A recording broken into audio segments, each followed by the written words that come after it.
Speech after speech at the UN condemning Russia's war in Ukraine and the latest belligerent comments from Russia's leader. President Biden vowing to stand against what he calls naked aggression. President Putin has made overt nuclear threats against Europe and a reckless disregard for the responsibilities of the non-proliferation regime. This after President Putin gave a televised address warning the West he's not bluffing about using everything at his disposal to protect Russia. And those who try to blackmail us with nuclear weapons should know that the prevailing winds can also blow in their direction. The Russian leader also announcing a military draft, Russia's first since World War II, which Western leaders say is a sign of desperation after the success of Ukraine's recent counteroffensive.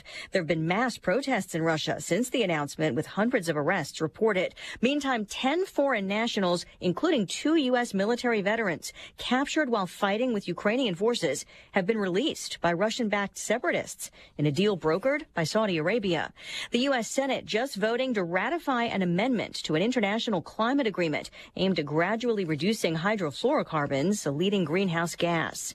After investigating for 3 years, New York Attorney General Letitia James is suing the former president. Complaint demonstrates that Donald Trump falsely inflated his net worth by billions of dollars to unjustly enrich himself and to cheat the system, thereby cheating all of us. She also accuses the Trump Organization, 2 executives, and the 3 oldest Trump children of fraud, leading to some heated denials on social media. Donald Trump Jr. calling James a Democrat activist. Hurricane Fiona, now a Category 4 storm, expected to pass close to Bermuda late tomorrow or Friday. America is listening to Fox News. Every search you make, every click you take, they'll be watching you. Are you tired of being tracked online? There's a simple solution. DuckDuckGo. It's an all-in-one privacy app with a built-in private search engine, web browser, one-click data clearing, email protection, and more, all for free. Download the app today and get the most comprehensive privacy protection with the push of a button. DuckDuckGo. Privacy simplified. Identity theft shows no sign of slowing down. In fact, more than $14 billion stolen last year. That's a criminal success story and a wake-up call. It can be dangerously easy to steal your identity. LifeLock by Norton makes it easy to help protect yourself. If you become a victim, LifeLock will work to fix it. No one can prevent all identity theft, but everyone can save 25% on their first year of protection with promo code BACK at LifeLock.com. LifeLock.com, promo code BACK. A jury in Waterbury, Connecticut is preparing to hear from an infamous conspiracy theorist who claims the defamation cases against him related to a school massacre are being used to attack the First Amendment. Alex Jones said outside court he believes he'll testify Thursday. The judge in this case has already found him and his company liable for calling the Sandy Hook shooting a hoax. Now a jury is deciding how much in damages 15 plaintiffs should receive, most of whom are the parents of children who were killed. Don't sit there in the corporate media and act like this is about restitution for families. I'm being used to set a precedent, just like I was with deplatforming 4 years ago, to censor and shut everybody down, and this is un-American. Jones says he's apologized multiple times and that he does believe Sandy Hook really happened. Parents of children killed have said Jones fans have harassed them. One said people came to his house insisting on seeing his son who was killed. Jessica Rosenthal, Fox News. Democrats in the U.S. House iron out their differences over police reform proposals, announcing a deal to bring bills up for a vote before the midterm elections, including a proposed increase in funding for local police departments, as Republicans blame rising crime rates in part on the defund police movement.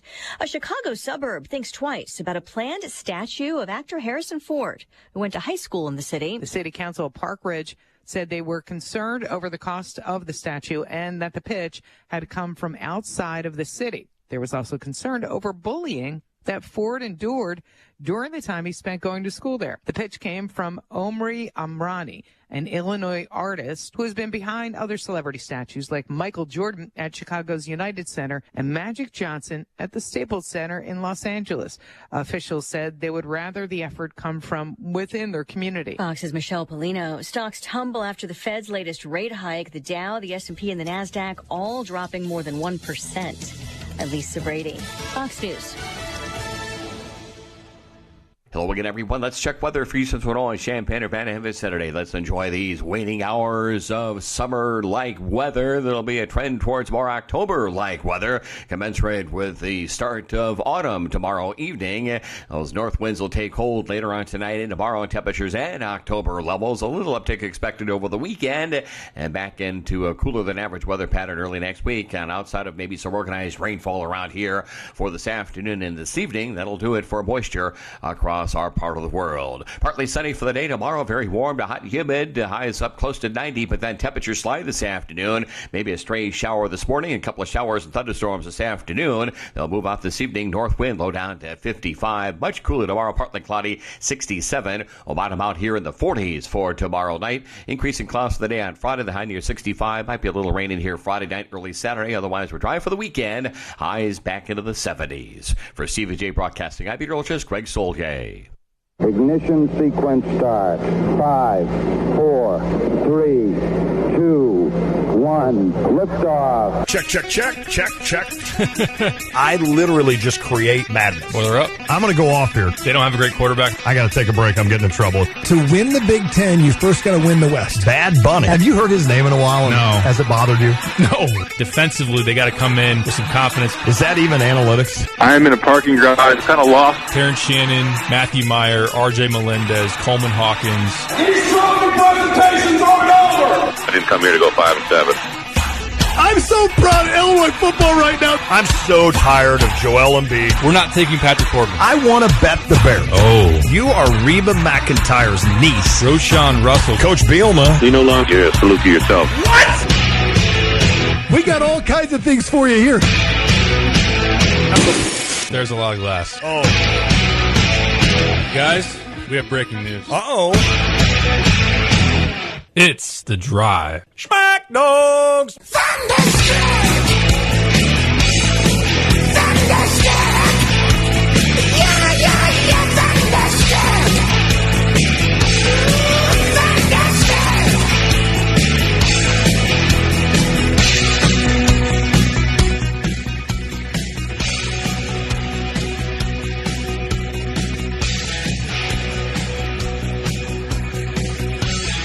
Well, good morning. It is The Drive, ESPN Radio 93.5. The Drive with Tay and Piper. I am Tay. You know where Pipes is. He's to my left. Kyle Tosk, the intern, is to my right. We'll put him to work today doing some stuff. We've got some chatting to do on baseball. And Pipes, it's not the Cardinals. So if you're a baseball fan and you're sitting there thinking, wow, Piper and Tay aren't going to talk about the Cardinals? I mean, I guess maybe we should be fair and talk about how they lost 5-0 and all of a sudden this team can't hit. We could do that and make it fair that, we tell people, hey, we don't just talk about the good stuff. We're going to abstain until they score a run. Then we'll start talking about the Cardinals again. We'll see if that happens tonight against Blake Snell. Late start again. One note on the next 2 days. We are not on the air tomorrow. The Cardinals and Padres have a 3 o'clock in the afternoon game, so we will not be here. But, Kyle, we need you to be here. Okay, so Kyle is going to show up, so you know that he'll be in Philo. But other than that, no radio show tomorrow for Pipes and I. And then Friday, of course, tomorrow is the Illinois game, which we're going to chat on here in a second. Friday, you and I are going to do like a post game, which is going to be really cool, at Pia's. Pia's Sports Bar from 4 to 6. Piper and I will be there having some fun. We tried to get Trevor Valise to come out and, say hi to the masses again, but he's going to be out of town. So no Trevor. We've worked on a couple Can't of rely on guests. him anymore. You can't. I mean, you just simply can't. And we thought we'd give him one more shot, and then he basically proved that we can't rely on him. So, no him. We still love you, Trev. He came in yesterday to help us out with some things, so he knows we're joking. He knows we're joking. That's exactly right. But we will be at Pia's Friday from 4 to 6. Look forward to that. We'll have giveaways and kind of a post-game show. It's your post-game for Illinois Chattanooga or your pre-game for the Illinois Hall of Fame induction. Yes. And is it ever too early to talk Illinois-Wisconsin, Brett Bielema homecoming? I think that would be fun. We could start that chatter on Friday as well. Let's just hope that we're in a good mood Friday after the it's always dangerous doing a post with Illinois because if everything would go wrong Thursday, man, the last thing I'd want to do is talk about Illinois football. Well, the alcohol wouldn't be far away No, being there at Pia's Sports Bar Grill. For those who would want to come and listen. I'll be there at noon if that's the case. If Illinois loses tomorrow night, I'll be at Pia's at noon and questionable for the show. I'll put it that way. Questionable. It would be the best. George Kittle questionable? Because then you're definitely not gonna play. Somebody else that actually, when they're questionable, suits up and gives it a go. Who would I be? Who's the guy that's always injured in the NFL but always plays? Like he's always like on every injury list, like either probable, questionable, and then come Sunday, there he is. He's out there. I know there's hundreds of them, and we're just not thinking about it. I guarantee you everybody out there has had that guy, and there's more than just one guy. You've had that person on your fantasy team where every week there's a Q by his name, and you're like, oh, is he going to play? Probably Kyler Murray in the second half of the year. Man, that's he's actually missed time. Yeah, he has. But it just seems like there's some dudes that are always on that probable or questionable list, but yet they always show up on Sunday and play. So I don't know if they try to do that to make themselves look better, like tougher, or I don't know. It's so funny with the whole NFL rules that teams can actually get in trouble if you don't put out the proper injury report. I mean, there's been word of that in the past that they've tried to hide an injury or make an injury look worse, and then they're like, no, you can't do that. And a lot of it, I think, resides in the betting, to be honest with you, the betting world. So we'll see. We'll see as that goes. But I will be questionable if Illinois loses tomorrow night, that's for sure. That's fair enough. With the baseball, by the Darren way, says in the U of I Atlantic League text line, Gronk was a good example of someone always questionable, perfect. but you knew they'd be out there. That's a good example. Perfect. With that huge brace on his arm. I mean, that was like a club he had on that right arm all the time, and it made him look slow. But I don't think Gronk was that slow. I think he was able to get up and get past any linebacker. He was one of those try-hard runners. Like him running looked like it took a lot of effort. I think that was part of it. And then, the huge brace on the arm. It was like the the Virginia linebacker that gave up the touchdown to Michael Marquez when he was just trying. He was doing, like Jay Lehman said, he gave it all he had with the theatrics because he knew they'd be watching that on film the next day. I thought that was pretty funny. So we will talk about Aaron Judge. That's the guy. 60 home runs right now. And, Derek, I'll have you bring up his stats when we get to that, to where we're talking about him.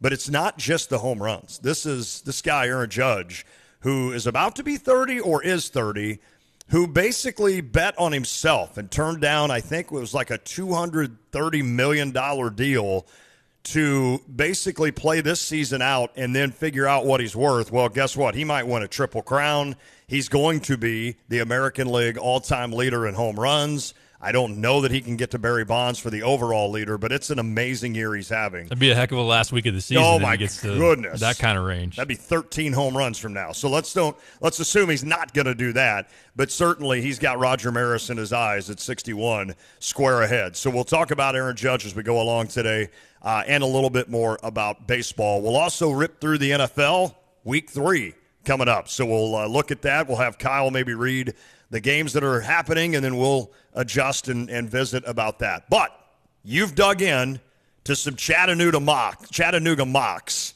essentially a FCS team, so a team in the lower division, if you will, in football, yet ranked 9th in the FCS rankings. They're undefeated. They've outscored their opponent like 120 to 30 or something. It's something glaring. What do you know about Chattanooga, and why would I, as an Illini fan, be worried about this Moccasins team?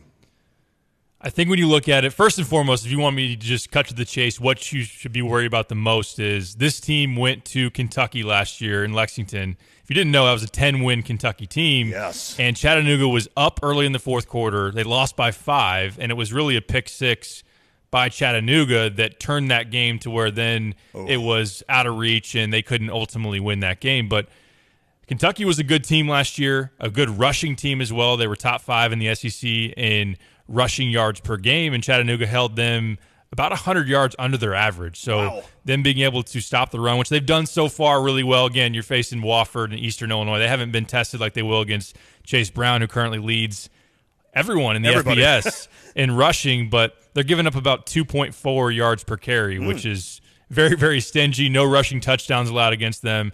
But I would supplement that with what they did against Kentucky last year to show they can slow down the run. Now, can they do that to Chase Brown and keep him under 150?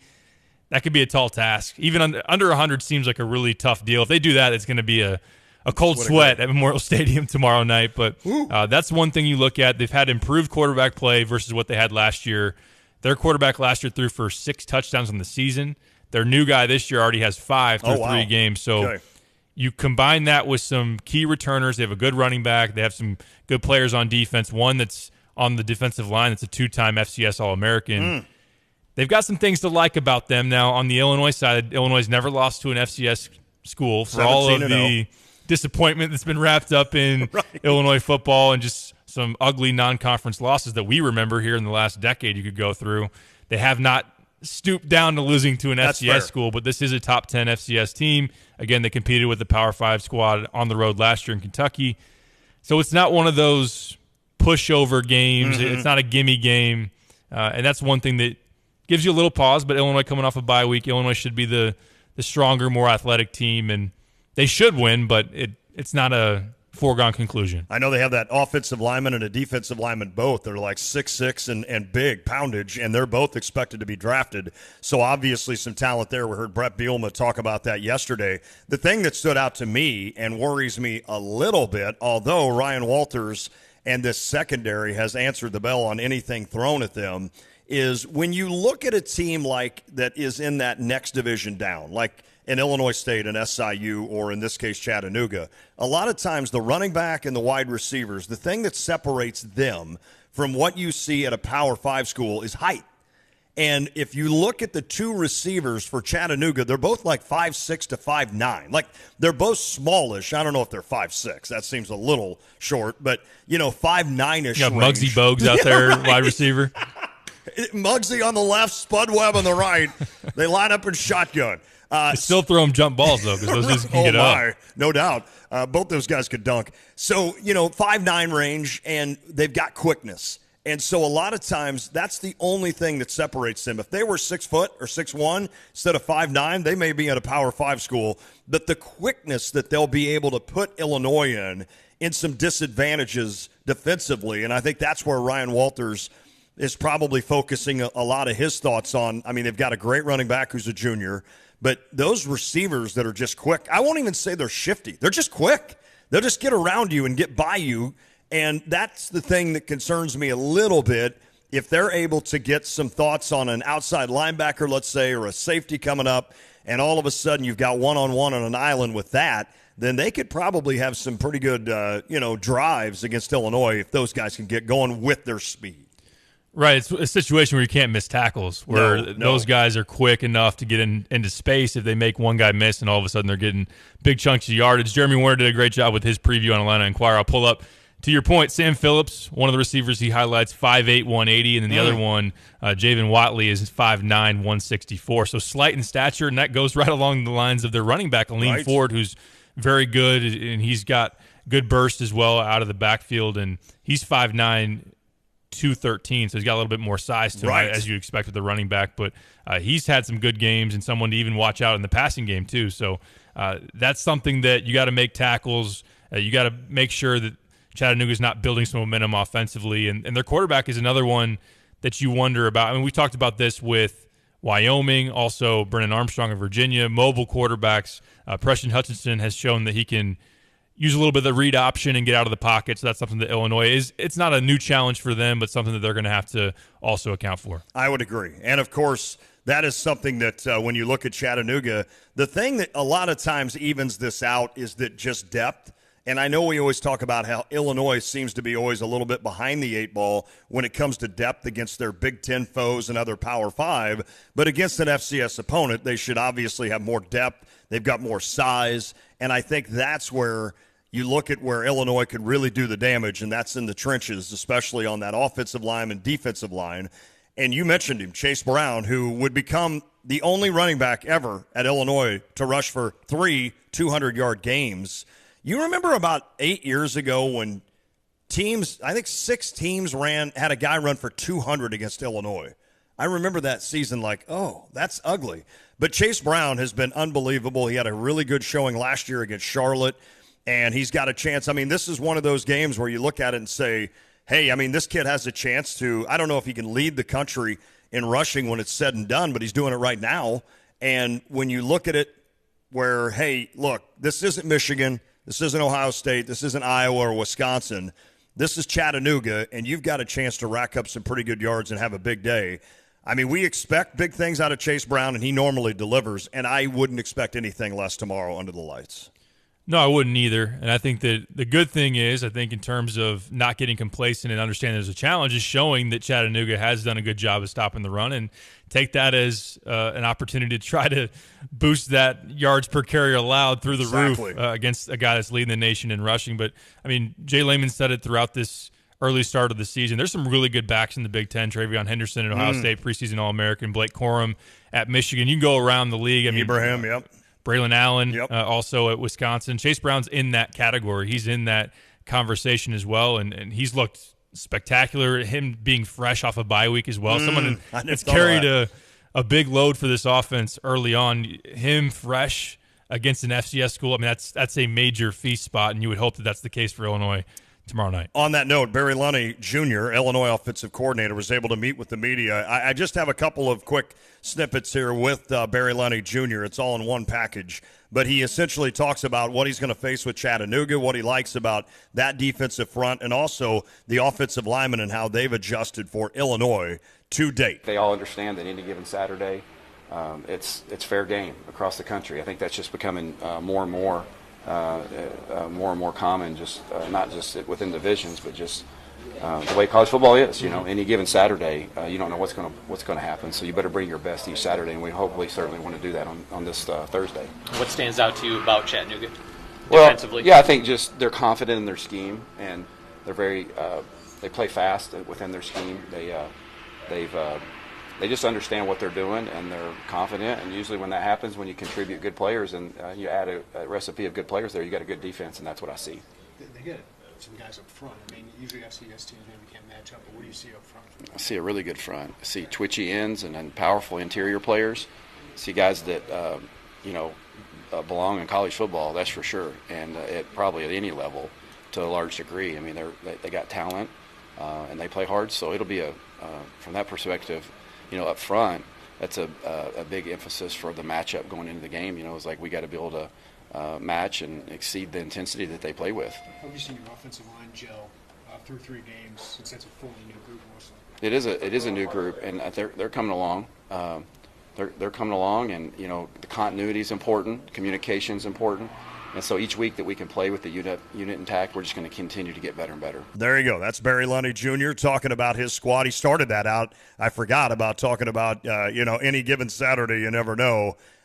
I mean, could Illinois have been any more fortunate to have what has happened in the last couple of weeks with Appalachian State and some of these other schools, SIU, beating Northwestern, going up there 0-2, and then taking care of the Cats? Could Illinois have been any more fortunate to just say, I know we keep warning you about this, but here is actual proof that this stuff does happen? It certainly helps. I mean, not that Illinois should be a complacent team for any reason anyway, but yeah, absolutely. To come on the heels of it happening within the Big Ten just the prior week, it's something that I'm sure Brett Bielema discussed at the very next meeting. He's like, look, this can happen. Don't look past Chattanooga just because they're FCS, just because they're undersized, that they can't come in here and win a football game, in addition to the fact that they almost did at Kentucky last year. So offensively, in terms of Barry Lunny Jr., trying to convert on opportunities in the red zone, trying to limit the turnovers that this offense has unfortunately gotten into a habit of doing here early in this season. And that was actually, looking at that Kentucky game last year, a big thing for Chattanooga. They had 2 interceptions. They had a sack fumble as well. So making sure you're not putting them in a position to hang around, and having this offense really be able to convert and be consistent and help out that defense that just had a spectacular game. They probably couldn't play any better than they did against Virginia. I would agree. And it's so weird with the scheduling of a Thursday game, but when you look ahead, knowing that you're then going to have extra time to work for and prepare for Wisconsin on the road, it did work out really well. This whole taking a bye week, and then obviously with playing in week 0, you get 2 bye weeks. So the bye week is too early. I mean, everybody's still fairly fresh, but you certainly take advantage of it. But now you play on a Thursday, and then you get a couple of extra days to prepare for Wisconsin, a team that's going to play on a Saturday night. So it really did work out with the schedule. Definitely, and you look at Chattanooga, just played this past Saturday, so they're playing on a short week. Illinois is playing on a longer, off a bye, more rest and more opportunity to prepare.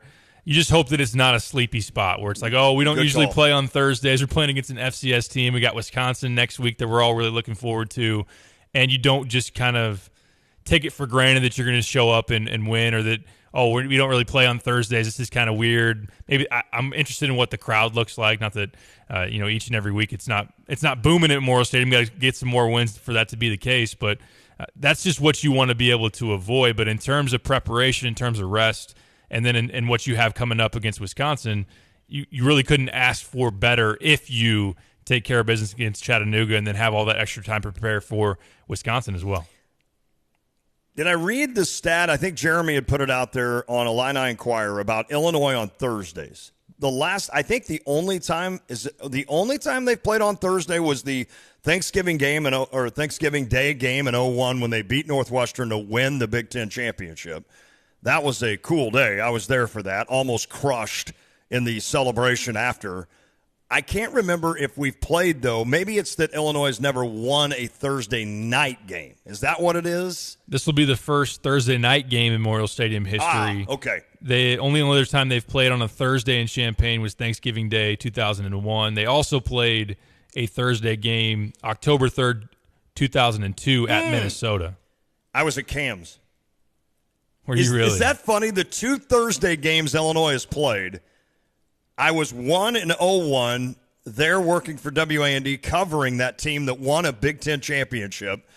And then the 2002 game, that was on the road. My brother was in town, and we decided to go to Cam's. Awesome. I had just finished working at WAND in June of that year. And then later that fall, Lance was in town, and we went up to Cam's and watched Minnesota destroy us. And it ruined the night. I remember my brother was mad at me.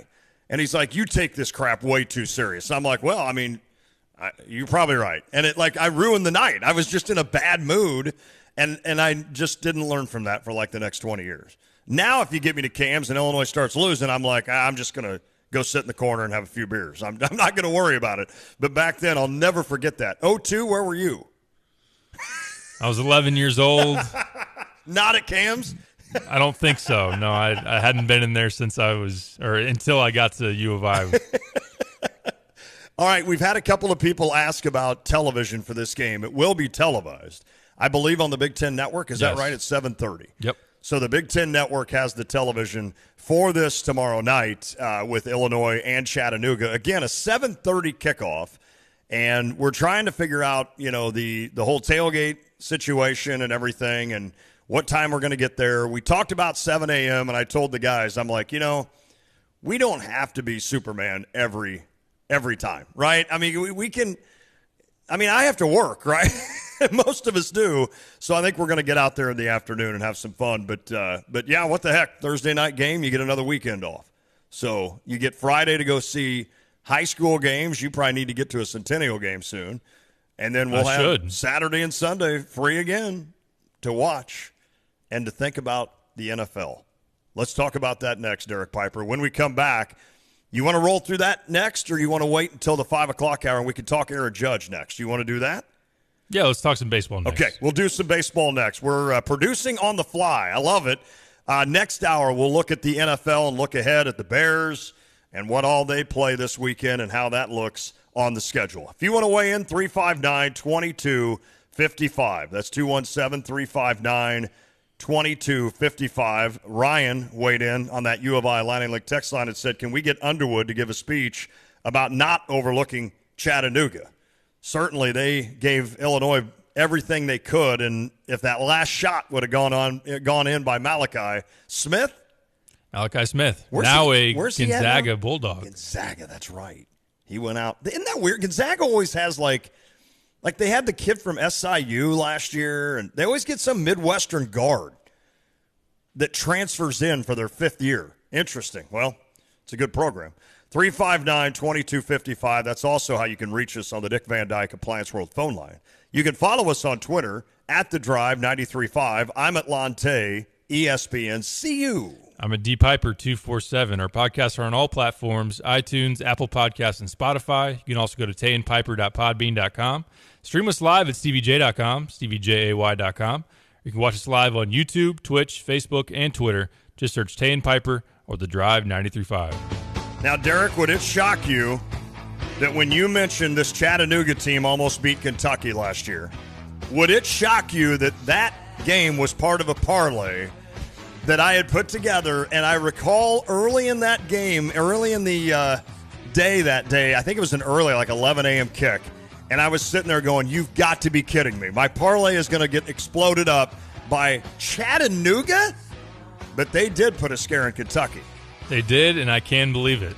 So what I'd like to do, I didn't learn my lesson. I just continue to pile up those parlays, and I do mine now on BetUS.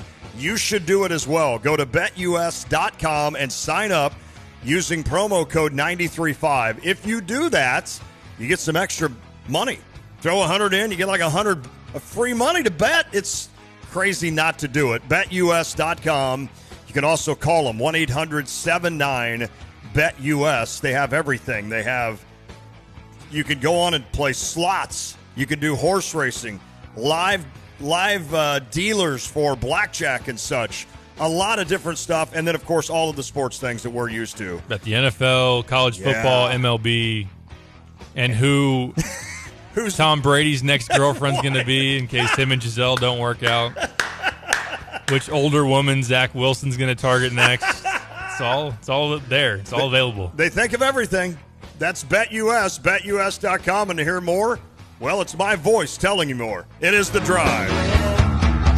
Attention sports fans, your favorite sports book, BetUS.com, is back for our 28th year of NFL action. The industry's biggest sign-up bonus, by the way, of 200%. BetUS offers our members the opportunity to cash in on all your favorite leagues, including the NFL, NBA, MLB, and more. They have hundreds of new casino games, including the coolest European slots, and the live dealers are waiting for you at the tables. You need a sports book with integrity and longevity, and you need to know that you're going to get paid. You need a sports book that offers everything, including live betting, MMA, golf, horses, esports, and all kinds of crazy bets. Call today at 1-800-79-BET-US. That's 1-800-79-BET-US. They'll walk you through setting up an account. Nobody in the industry gives you better bonuses than BetUS. Join now, mention BetUS 2022, and you can get up to 200% in bonuses on your first deposit. Nobody beats that. Head to BetUS.com and join today. Don't forget to mention promo code 935. That's BetUS, where the game begins.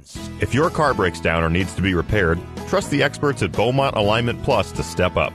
For routine maintenance like tune-ups, oil changes, brakes, or tires, you can count on Beaumont. They'll also service bigger issues like alignment, suspension work, starters, or transmission problems. So get to know Beaumont Alignment Plus for all your vehicle repairs. With locations on Bloomington Road and Denison Drive in Champaign, you're never far from the help you need. You can trust the dedicated family-owned team of professionals at Beaumont Alignment Plus. Online at BeaumontAlignment.com. During challenging times, family and health come first. This is Rob Meyer with Provident Financial Group. Many of us have spent the past year feeling a little bit out of control, but there are steps that you can take to plan for a better financial future. Now is the time to take action and create a financial plan that's right for you. Contact us today at 217-366-3456 or online at ProvidentFinancialGroupLLC.com. Securities and advisory services offered through Commonwealth Financial Network, member FINRA, SIPC, a registered investment advisor. Another season, another reason to update your home for fall at Prairie Gardens. There are fall blooms for every room with 50% off all silk stems, branches, and berries. And new fall placemats, napkins, and more, just $197. You'll fall in love with irresistible candles and scents. Large 15-ounce candle jars, just $6.97. Plus, haunt your home with Halloween collections full of spooktacular finds and savings. Prairie Gardens, extraordinary gardening, home decor, and more. Whether you move like the Flash or at Hulk speed, join Cunningham Children's Home at Meadowbrook Park on Saturday, October 1st for the second annual Be a Hero 5K. Open to runners and walkers of all skill levels, registration for the 5K is just $25 and includes a t-shirt. All proceeds from this race will benefit the youth and families Cunningham serves. Register today with your family and friends and be a hero for Cunningham. That's the Be a Hero 5K, Saturday, October 1st. Learn more and register at cunninghamhome.org. At Carpet Weavers Flooring and Furniture Gallery, we're flooring people with amazing service, great design advice, and unbeatable selection and the best prices in town. It's the perfect time to update your home with waterproof flooring, carpet, hardwood, tile, and more. Then complete your rooms by shopping our incredible selection of furniture and accessories. We also offer great financing options. Carpet Weavers Flooring and Furniture Gallery, we're flooring people. If you want a steak, I mean a steak, prepared the way you want it, you've got to go to Long Branch Steakhouse. Hi, it's Jay Lehman. It's been over a year since I was introduced to Donnie at the Long Branch Steakhouse in Gifford. And when I want a great steak, that's where I go. And the sides, the Brussels sprouts, the mac and cheese, and the salad with Donnie's secret frog dressing. Long Branch Steakhouse in downtown Gifford. Open Wednesday through Saturday from 5 to 9 p.m. There's always room for the Long Branch Steakhouse. Hey, it's Stevie J. I've got a great Stever for you today. A brand new one. We welcome Pards. You remember Pards? Pards Western shop, but they're not just Western. If you've not been into Pards in a while, you can go to pards.com and see all that they offer. But they carry outstanding shirts and jeans, and the best boots that you're ever going to find anywhere is Pards. It's locally owned. It's off of University and Maine. It's on Maple. You'll find it in Urbana. And if you haven't been there in a while, I want you to get in there because I'm offering you $50 to shop at Pards. Pards in Urbana, $50 for Stever. You have 7 days to use this, and you have to fill out your surveys to what you thought of working with Mark and Angie over at Pards. It's a great locally owned store. They've been around a long time. $50. Just go to GoStever.com, click accept. You'll get an email if you win. GoStever.com for $50, my 50 to spend at Pards. This is Gina from ABC Heating and Air Conditioning. If you're looking for a top-of-the-line air conditioner, think Amana. We carry all sizes and offer expert installation. ABC Heating and Air Conditioning is locally owned, and we've been in business for 50 years. And for 50 years, the only brand we've sold is Amana. So go with a company that is local, dependable, and will be there for you no matter what time of day or night. ABC. Always be comfortable. Let us install your new Amana air conditioner. Visit www.abcheatingandac.com. Here's the deal. When you combine State Farm home and auto insurance, you save an average of $889. State Farm agent Kurt Lenschow is ready to help you combine home and auto and save right here in Champaign-Urbana. Call 352-1411 today. Like a good neighbor, State Farm is there. Average annual per household savings based on a 2019 national survey by State Farm of new policyholders who reported savings by switching to State Farm.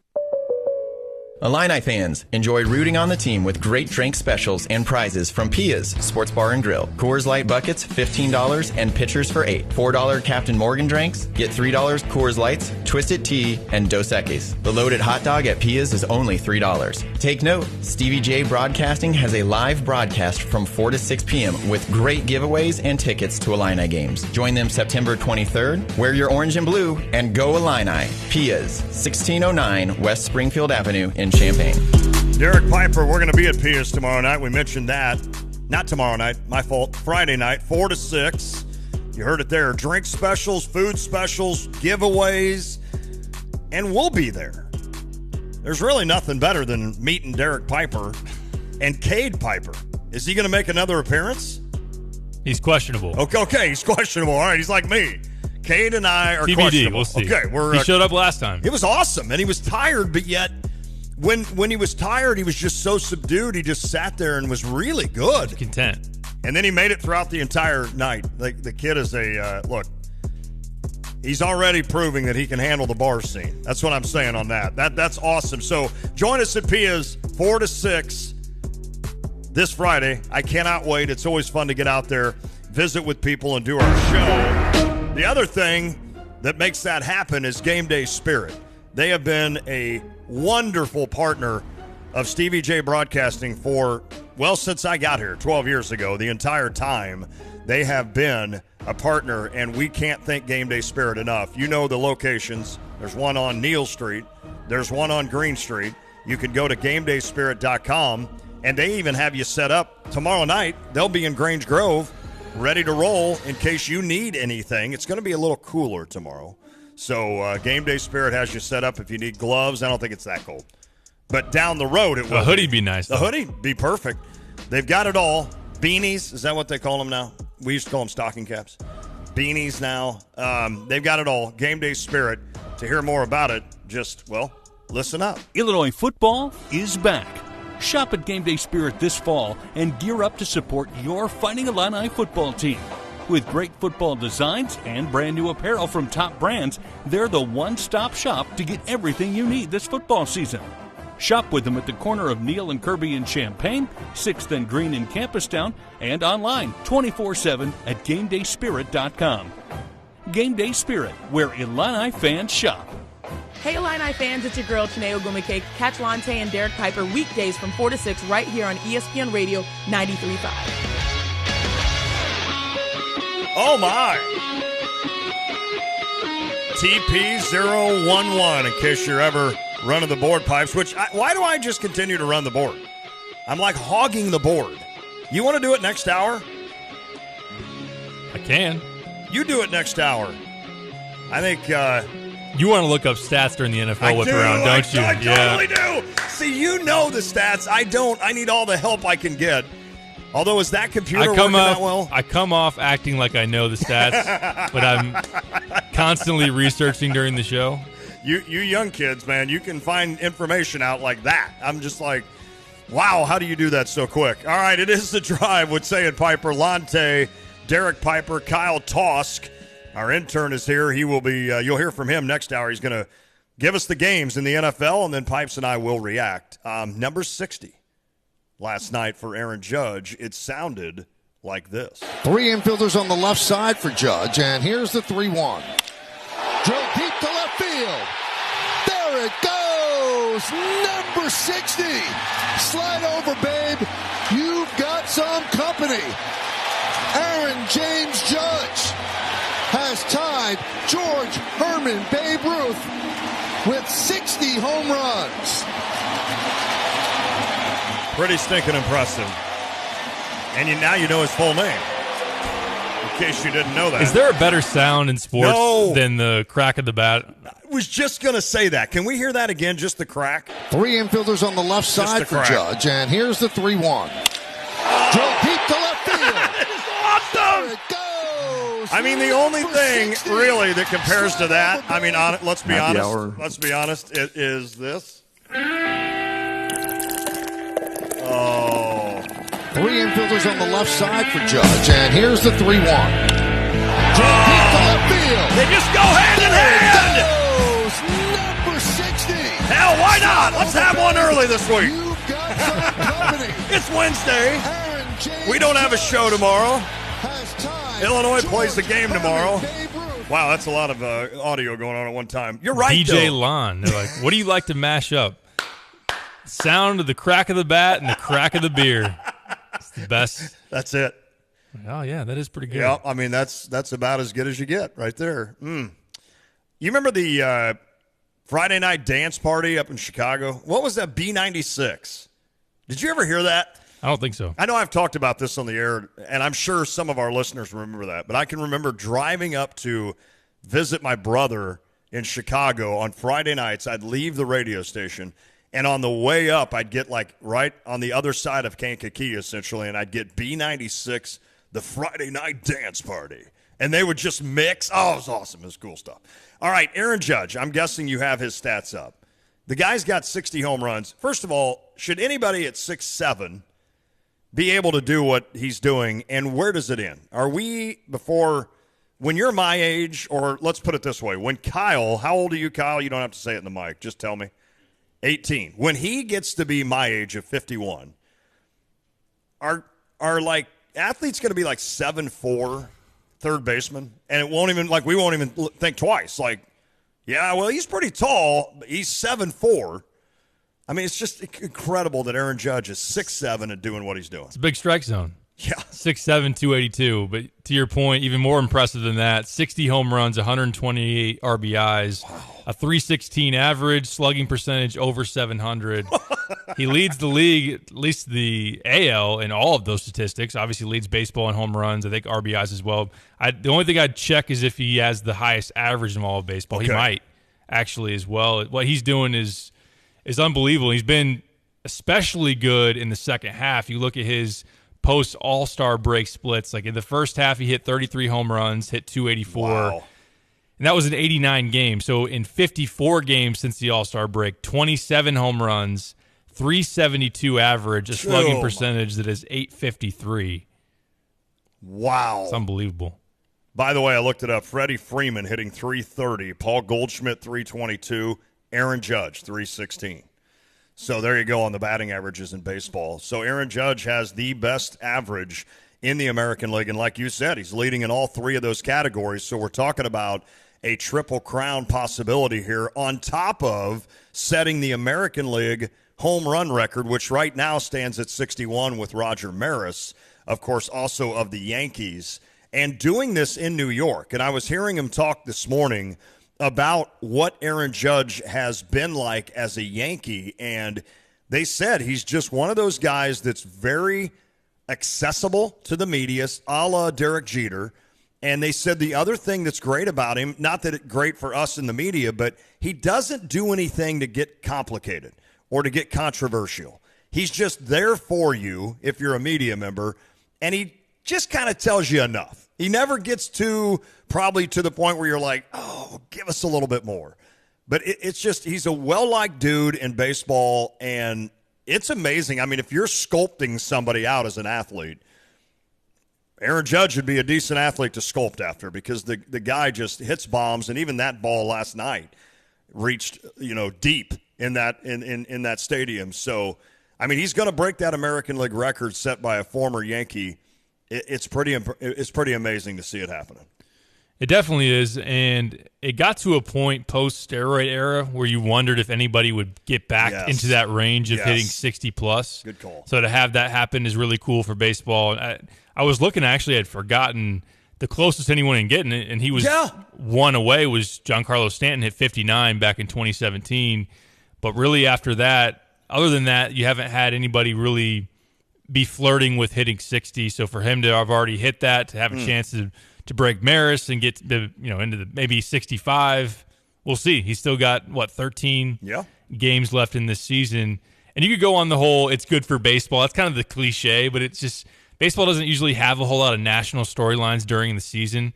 It's even funny, like in the middle of the summer, maybe even during the middle of the NBA Finals, might be coming up next, LeBron and Russell Westbrook. Will this relationship get worked out? And it's like you're not hearing about, oh, what a great start by Ohtani the other night. And that's kind of one of the criticisms of baseball, is not having as much national appeal, at least day by day, for this to be a big story and for him to be in this kind of territory. We've talked a ton about the Cardinals with Pujols and with Yadi and Waino breaking some historical records, just talking about the guys in the range that they're statistically with. I mean, Judge behind Maris, obviously, but in terms of it all-time in a single season, you got Sosa, you got McGuire, you got Bonds, tying Ruth, most ever in a season at 60. And one point that I think that some are making, I know that we're going to play a clip from Buster Olney, to do this against the kind of pitching that you see now with so many guys throwing 98-plus and it being really hard to have a high average with the shifts and the velocity you face. It's just been an incredible season for Aaron Judge. The high average I get. Here's the one thing that I'll say. With guys throwing even harder now, and a guy like Aaron Judge, if he catches up to those with his power, doesn't that almost make it boiler up? Doesn't that almost make it like you should hit more home runs? Because I can remember growing up thinking, like when you're playing baseball, the harder the pitcher, if I actually hit it, which was very rare, I would hit the ball harder because it's more speed coming at That's you. True. But still, I get what they're saying, and I get what Buster Olney's about ready to say here because he really goes on about how spectacular you got to catch up to it. And when they got nasty breaking stuff, to be able to hit that 100-mile-an-hour fastball that you see from so many guys now. And I know one thing that people would say is like compare it to, I know crossing against eras in terms of the way athleticism has progressed, like what was the fastest pitch Babe Ruth ever faced? I don't even know if we have that recorded, but exactly. I'm not trying to downgrade the Babe, but that's Babe part lived of in that era. It's part of what makes what Judge is doing this year even more impressive. Well, and I'll tell you that. How about this? Aaron Judge leads baseball with 60 home runs. Kyle Schwarber's next with 40. 40 home runs. That right there tells you everything you need to know. Buster Olney from ESPN joined who? Mike Greenberg on Get Up this morning. On Get Up. This is the greatest single-season performance by any hitter in the history of baseball because of how difficult hitting has become. This is what my conversation was yesterday with Mike Trout.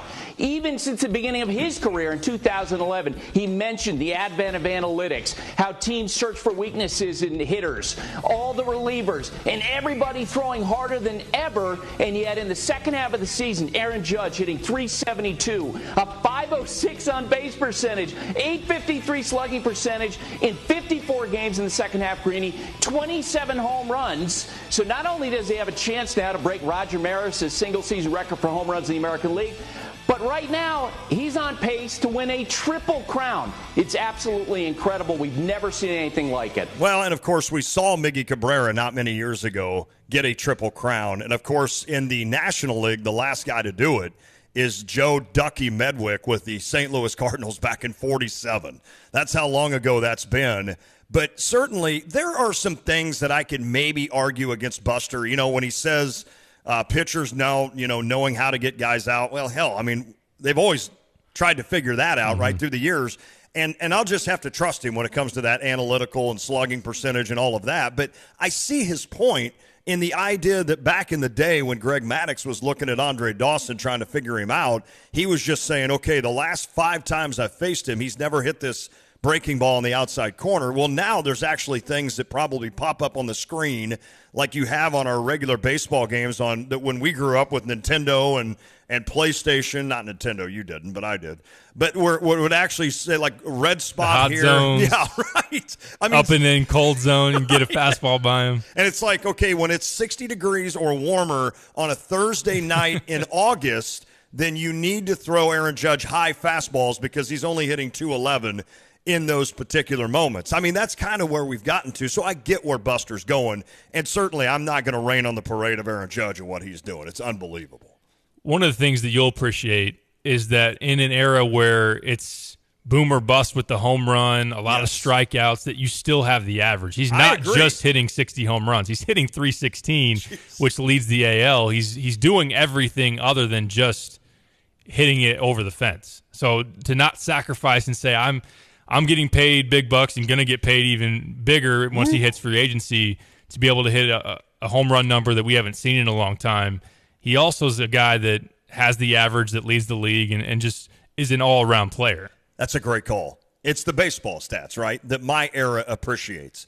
When you opened up a pack of baseball cards and you flipped it over and you could see what the average was for Bill Buckner, how many RBIs he had, how many home runs he had, and, I didn't know he was from Decatur, Illinois. That was always the cool thing when you would flip over on the back of those baseball cards, and that is something that I still love. That is something they used to print in the Sunday paper when I was growing up, and that's how you got your stats. You'd get that paper, you'd look, and you'd see who was leading the National League and the American League in batting average, who was leading in RBIs, who was leading in home runs, and sometimes they'd give you doubles and triples and such. But you're right. I should, more than anybody, appreciate what Aaron Judge is doing because he's not hitting .218 and has 60 home runs. I mean, the guy is the Adam Dunn stat right. line. Good call. There's been plenty of those. There's no doubt about that. So that's the cool thing about it. And, it's one of those that, I mean, look, the Yankees haven't been kind of the Yankees, if you will, for a few years now in terms of where you just start hating them again because they win everything. I think they are maybe the Yankees this year. I know they went through a little bit of a spell here. And, another side note to this game last night, Harrison Bader made his debut. Which number one doesn't cost the Cardinals now another player in that trade. So that's good news if you're a Cardinals fan. But Bader went out and went 2 for 4, I believe, with 3 RBI and scored a run. And good for Harrison Bader. And he said, it was kind of funny when he said it. He was like, I guess he said the first time when he made his debut for the Cardinals, It was the same kind of a game where the Cardinals came from behind and won the game in extra innings. And then he makes his debut for the Yankees, which he grew up in the Bronx. And they come from behind. They were down, 9-6 in that game. They come from behind to win on a Stanton grand slam, essentially. And Bader's like, that's unbelievable. My debut for the Cardinals and the Yankees both ended up in wins in come-from-behind fashion. So pretty cool to see Harrison back in his hometown doing some things. It is really cool for him, and he's on a contender, so it's not like they shipped him to Pittsburgh, who was on the wrong end of that walk-off grand slam last night. It's still weird, though, seeing Bader with no hair. It's almost like he changed the look and needs to change the name. He can't even be Harrison Bader anymore. You got to retire that. Got to be like Hank Bader or something. I don't know. I've never heard more people tell me how much they miss Harrison Bader than any other player that has ever been traded from the Cardinals. True story. In my 51 years on this earth, drink a second time, I've never heard more people say, why did they get rid of Bader? I miss Bader. I liked Bader. I mean, isn't it funny that dude would hit 240 and make you wonder if he's truly your center fielder for the future, but yet to some, he was their favorite player, the way he played, the hair, he was fast. Defensively, he was unbelievable. Mm-hmm. He could hit for some power. I mean, he was kind of a captivating kind of guy or player. You know, I mean, and of course, the women love him. Popular among the female portion of the fan base for sure. There's no doubt about it. But I've heard so many people say, why did we get rid of Bader?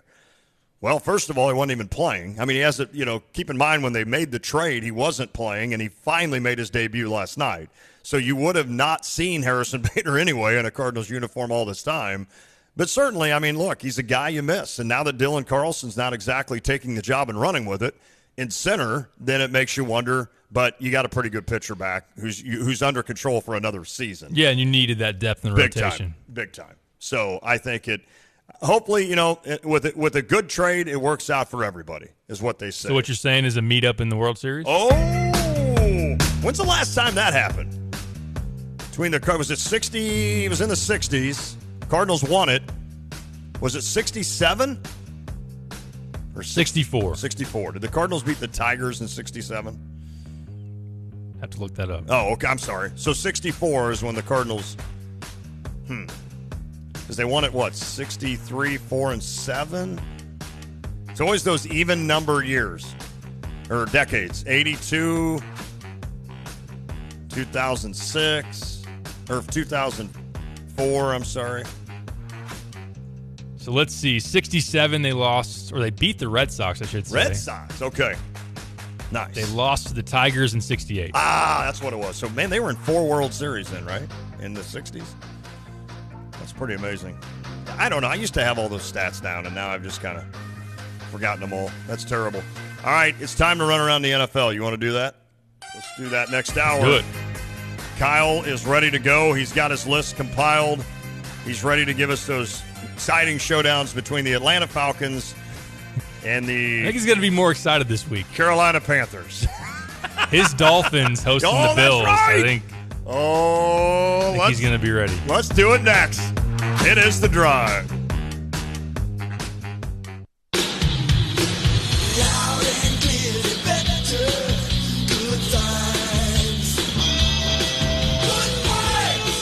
Hi, this is Steve from Good Vibes. And I'm Luke Goody, your favorite guard. You know, Luke, you're the go-to guy when we need that corner 3. And I know Good Vibes is the go-to place when you want a great TV. That's right, Luke. Our mission is to make your shows and games look and sound live. Sounds simple, but you have to really put in the work to be good at anything. You got that right. I can tell by your defense, hundreds of hours of serious practice are behind it. I guess in 50 years, Good Vibes has a few hundred hours getting good at-home entertainment as well. Lots of practice, a talented team, and the best equipment, like LG OLED TVs. Same here. My teammates, the gym, and the coaches all make me and my game better. But you have to want to be the best. That comes from inside and can't be taught. I think you, me, and LG have that in common. I can't wait to watch you on the court this fall.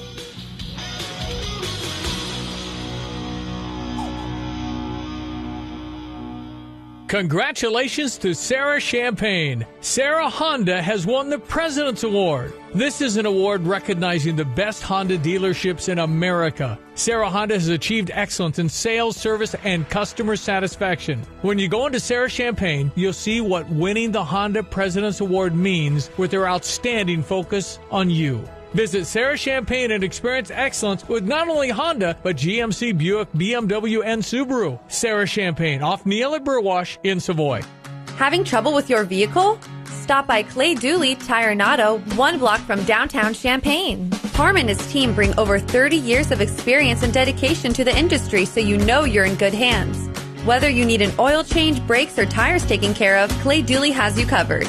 For great service and an affordable price, be sure to visit Clay Dooley in person today at 311 South Neal Street in Champaign, just 1 block from downtown, or find us online 24/7 at claydooley.com. You're listening to WSJK ESPN 93.5 Tuscola, Champaign-Urbana, your home for the St. Louis Cardinals. That would change the rules for certifying the results of a presidential election. The bill would change the arcane 1800s-era law known as the Electoral Count Act, which governs, along with the Constitution, how states and Congress certify elections and declare presidential election winners. Massachusetts Democrat Jim McGovern says the proposal should be bipartisan.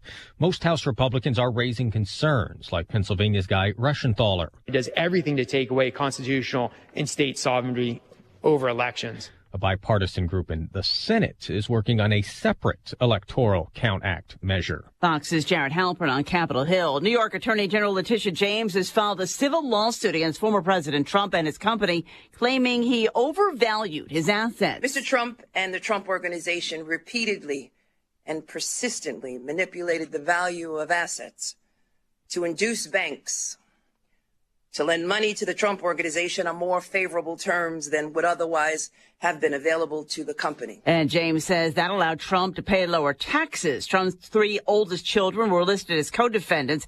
She wants to bar them from serving as an officer or director in any corporation or similar business in New York and ban them from real estate deals for 5 years. An attorney for Trump says the suit is politically motivated. He wants action taken against Russia. Ukraine's President Volodymyr Zelensky addressing the United Nations General Assembly via video link more than 6 months since the Russian invasion of Ukraine. Ukraine demands punishment for trying to steal our territory. Zelensky is urging world leaders to strip Russia of its vote in international institutions and its UN Security Council veto. America is listening to Fox News.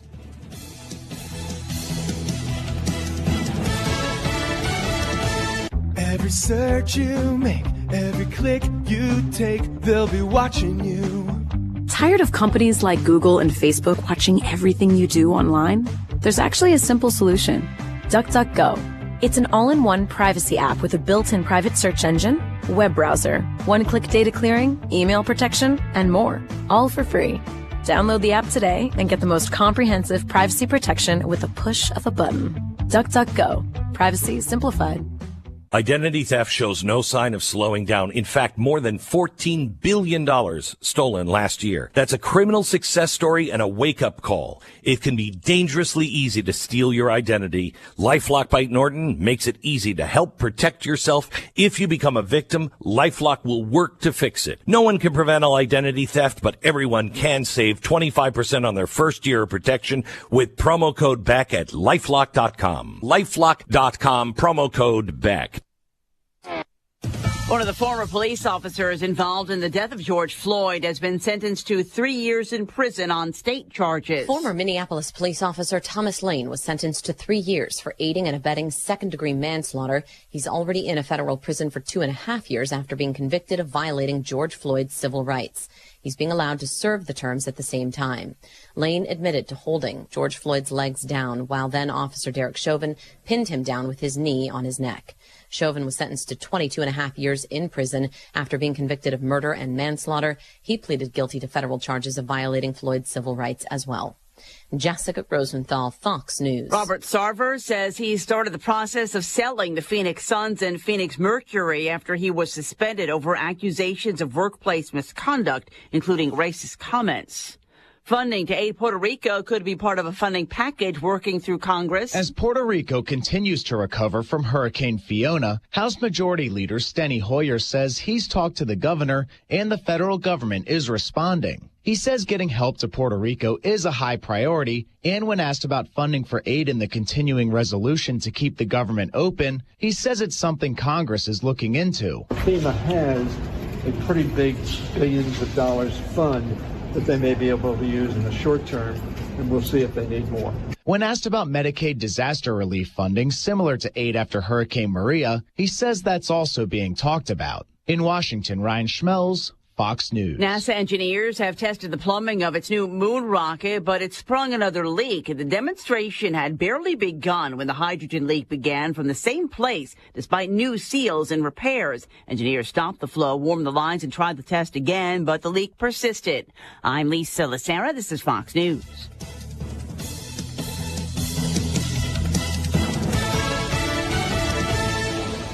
Hello again, everyone. Let's check weather for Eastern Sonoma, Champaign, or Manhattan this Saturday. Another very warm, hot and humid day's worth of weather ahead, at least for a while today. High temperatures up close to 90. Readings will begin to slide, though, over the afternoon with an approaching and then passing cold front. It'll generate maybe a stray shower this morning and a couple of showers and thunderstorms this afternoon. We see them on the radar to the north and west of us. They'll move through the area early on tonight as well, with a low down, much cooler, less humid to 55. Stiff northwest to north winds will be into play for the day tomorrow. Partly cloudy, more October-like levels for the day tomorrow, and a high temperature up near 67. Fall officially arrives tomorrow evening at 8:04. Much cooler, a few clouds, a low down into the 40s. Increasing clouds for the day on Friday. Highs up to 65, light east wind. Might be a little rain in spots late Friday, early Saturday. Highs up to 75 Saturday afternoon. 74 on Sunday, 60s for Monday and Tuesday. Rest for temperatures in the 50s for football action Thursday night at Memorial Stadium.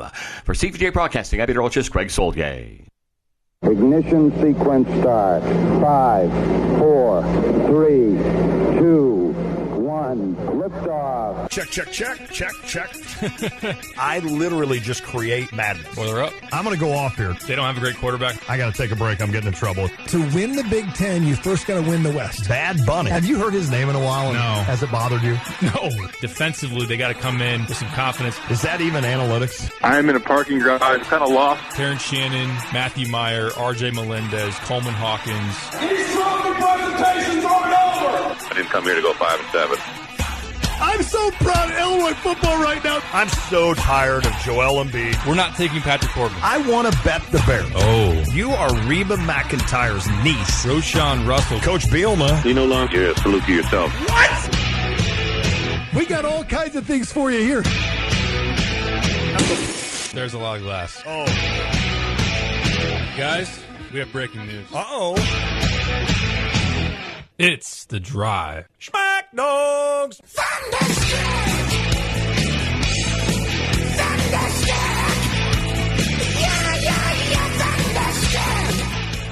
It is The Drive with Tay Piper, Derek Piper, Lonte, intern Kyle Tosk in the house as well to whip us around the NFL. Before the show's over, I reminded you during the break, we got to give our Illinois Chattanooga pick because it won't be on the air tomorrow. That's right. Not on the air tomorrow.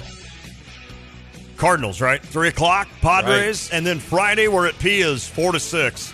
Come join us. Well, the Cardinals have scored a run by the time you hear them on the airwaves tomorrow, not our show. Blake Snell, not as good anymore. Yes. I would hope so. Do they win tonight? I was looking up earlier in the day, Miles Michaelis. His record hasn't been good all year, even though he's been a good pitcher overall. Yeah, right. But after the All-Star break, his record's 4-5, and his ERA is 5.2. Is it really? It's taking a dive. And Waino is struggling right now. He's getting hit around. Jordan Montgomery is not Cy Young anymore. Struggling right now. Still pretty good. Quintana, not as good as when he first came over. Eesh. And Flaherty wasn't great in his last start against the Reds either. Well, maybe just get through this stretch and then heal up on the Pirates. The good thing is, to this point, the Brewers have taken it easy on the Cardinals, and they're running out of time to get on an insane heater. Did they lose last night again to the Mets? I didn't ultimately see the result on that one. They were losing, so I'm assuming they did. I didn't see the end of that. You know, a guy like Waino, I know we're going to talk NFL. a guy like Waino could probably really use the rest that would come with clinching a division early and then, maybe missing a start. You'd have to ask Adam how many starts he needs to miss, but is that a guy that's been around so long to where he could get away with missing 2 starts and then being fresh?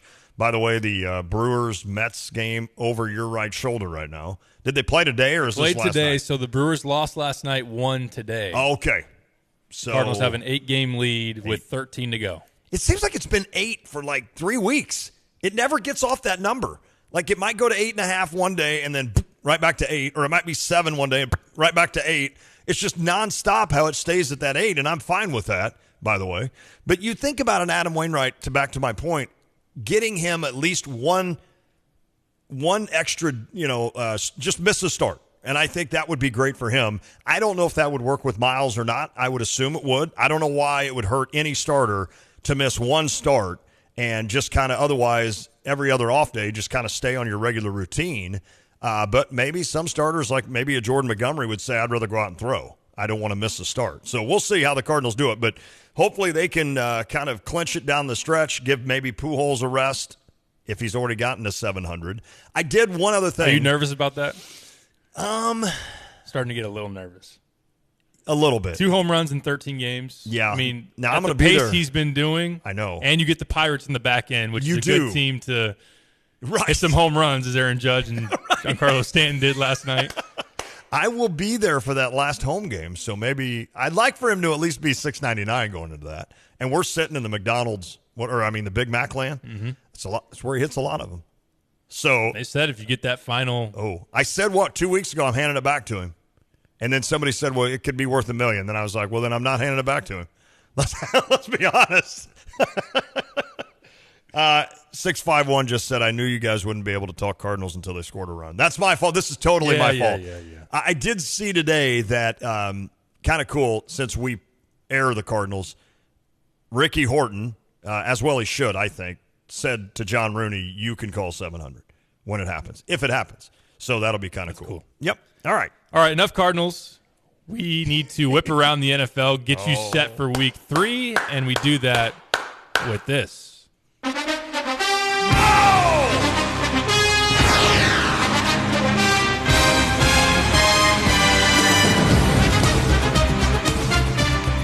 This is your whip around of the NFL for week 3, and I'm going to kick it to our guy, Kyle Toss, to lead us through the slate. Kyle, take it away. You weren't kidding, by the way, with this. This computer doesn't even work. It does not. I've been bringing in my laptop.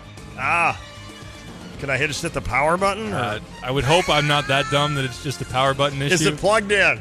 I don't even know where the power button is. Well, it's dangerous. He knows where the power. Well, he doesn't know where that is. He knows what a URL is now, so he can make some noise. Kyle.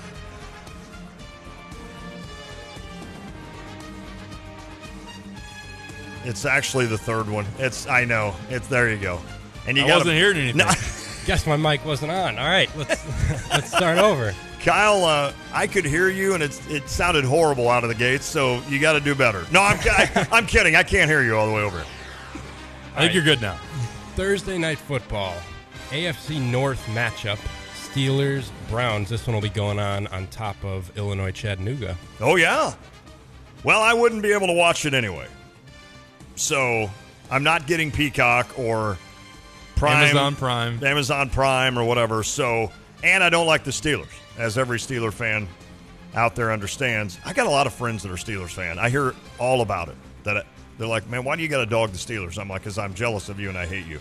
Steelers-Browns, I mean, this is a game. I thought Pittsburgh would be 2-0 coming into this. I assumed that they would beat New England in Pittsburgh, right, after the stunning win against the Cincinnati Bengals in Cincinnati. I mean, that made no sense. And then last week, playing New England at home made no sense that they lost. So I don't know what to think going into this Browns game.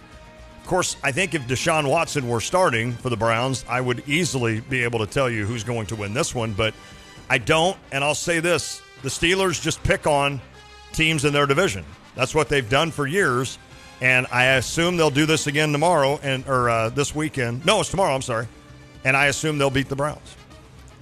The only thing to know about this game is that it's a disgusting football game. And we're fortunate to have our attention diverted to an Illinois game instead of either not watching Amazon Prime, as Lon would be doing, or me tuning in reluctantly to watch Mitch Trubisky against Jacoby Brissett. Both teams coming off losses. The Browns in epic fashion letting one slip away when they're up 14 or 13 to the Jets. 2 touchdowns with 2 minutes to go, and the Jets come back and beat them. I'm with you, though. I think the Steelers, even though they're without T.J. Watt, which proved to be a big deal against the Patriots, that the Steelers, as underdogs, I would lean that way. I would pick the Steelers to be able to get it done, even though I've been very vocal, and so have all Bears fans that had to watch Mitch Trubisky for a couple years, know that he absolutely stinks. Do you think because of Trubisky, Najee's not doing everything we thought he would do? I mean, let's be honest. How many teams are that worried about Trubisky burning them? I wouldn't think any would be. I'm assuming that every team has an extra guy in the box to stop Najee Harris. And I know he got hurt that first week, and that had an impact. But when have the Steelers not run the ball in their lifetime and been successful at it? So there's a reason why Burrow threw 4 picks and was sacked 17 times against the Steelers, and they still had a chance to win the game with an extra point. It's because Mitch Trubisky didn't do anything. Good call. That's a great call. Noon slate on Sunday. Let's just start with it. Lovie Smith is back in Chicago. Texans, Bears. Bears are actually favored in a football game, too, by the way. Mark it down. I'll say this. I've been fairly impressed with the Texans thus far. Things you wouldn't expect to say at any point during the season. I mean, they tied the Colts, although after seeing what the Colts then did last week, I don't know that really is a glaring I don't know if you're going out if you're Houston saying, hey, we tied the Colts. I'm not sure if that's your marketing right now. And then I'm trying to think, weren't they competitive last week, the Texans? They were in that game against the Broncos. The Broncos, that's right. That's right. Russell had to get a touchdown late to win that. So I've been impressed with the Texans. And it is a cool storyline having Lovie back in town. So if you're a Bears fan, he got you to a Super Bowl, right? Well, it's got to be the first time he's been in Chicago in a while because he definitely wasn't up there recruiting. There's a pun button there. You might want to play that twice. Find it. It's on the top very left, second one. Oh, baby. Oh. That was a twofer. 2 points. I still think the Bears win this. Justin Fields got into a little hot water with your Bears fan. Did that bother you? No, not really, no. What did he do? He came out and said... I'm sure the question was, what do you say to the disappointed Bears fans who keep losing to the Packers? And Fields essentially said, well, we care more. It hurts us more to lose than to them because they're not doing any work which on he's the right. field, which, I mean, he's right. It does happen. So, I think the Bears win this game. If you don't, man...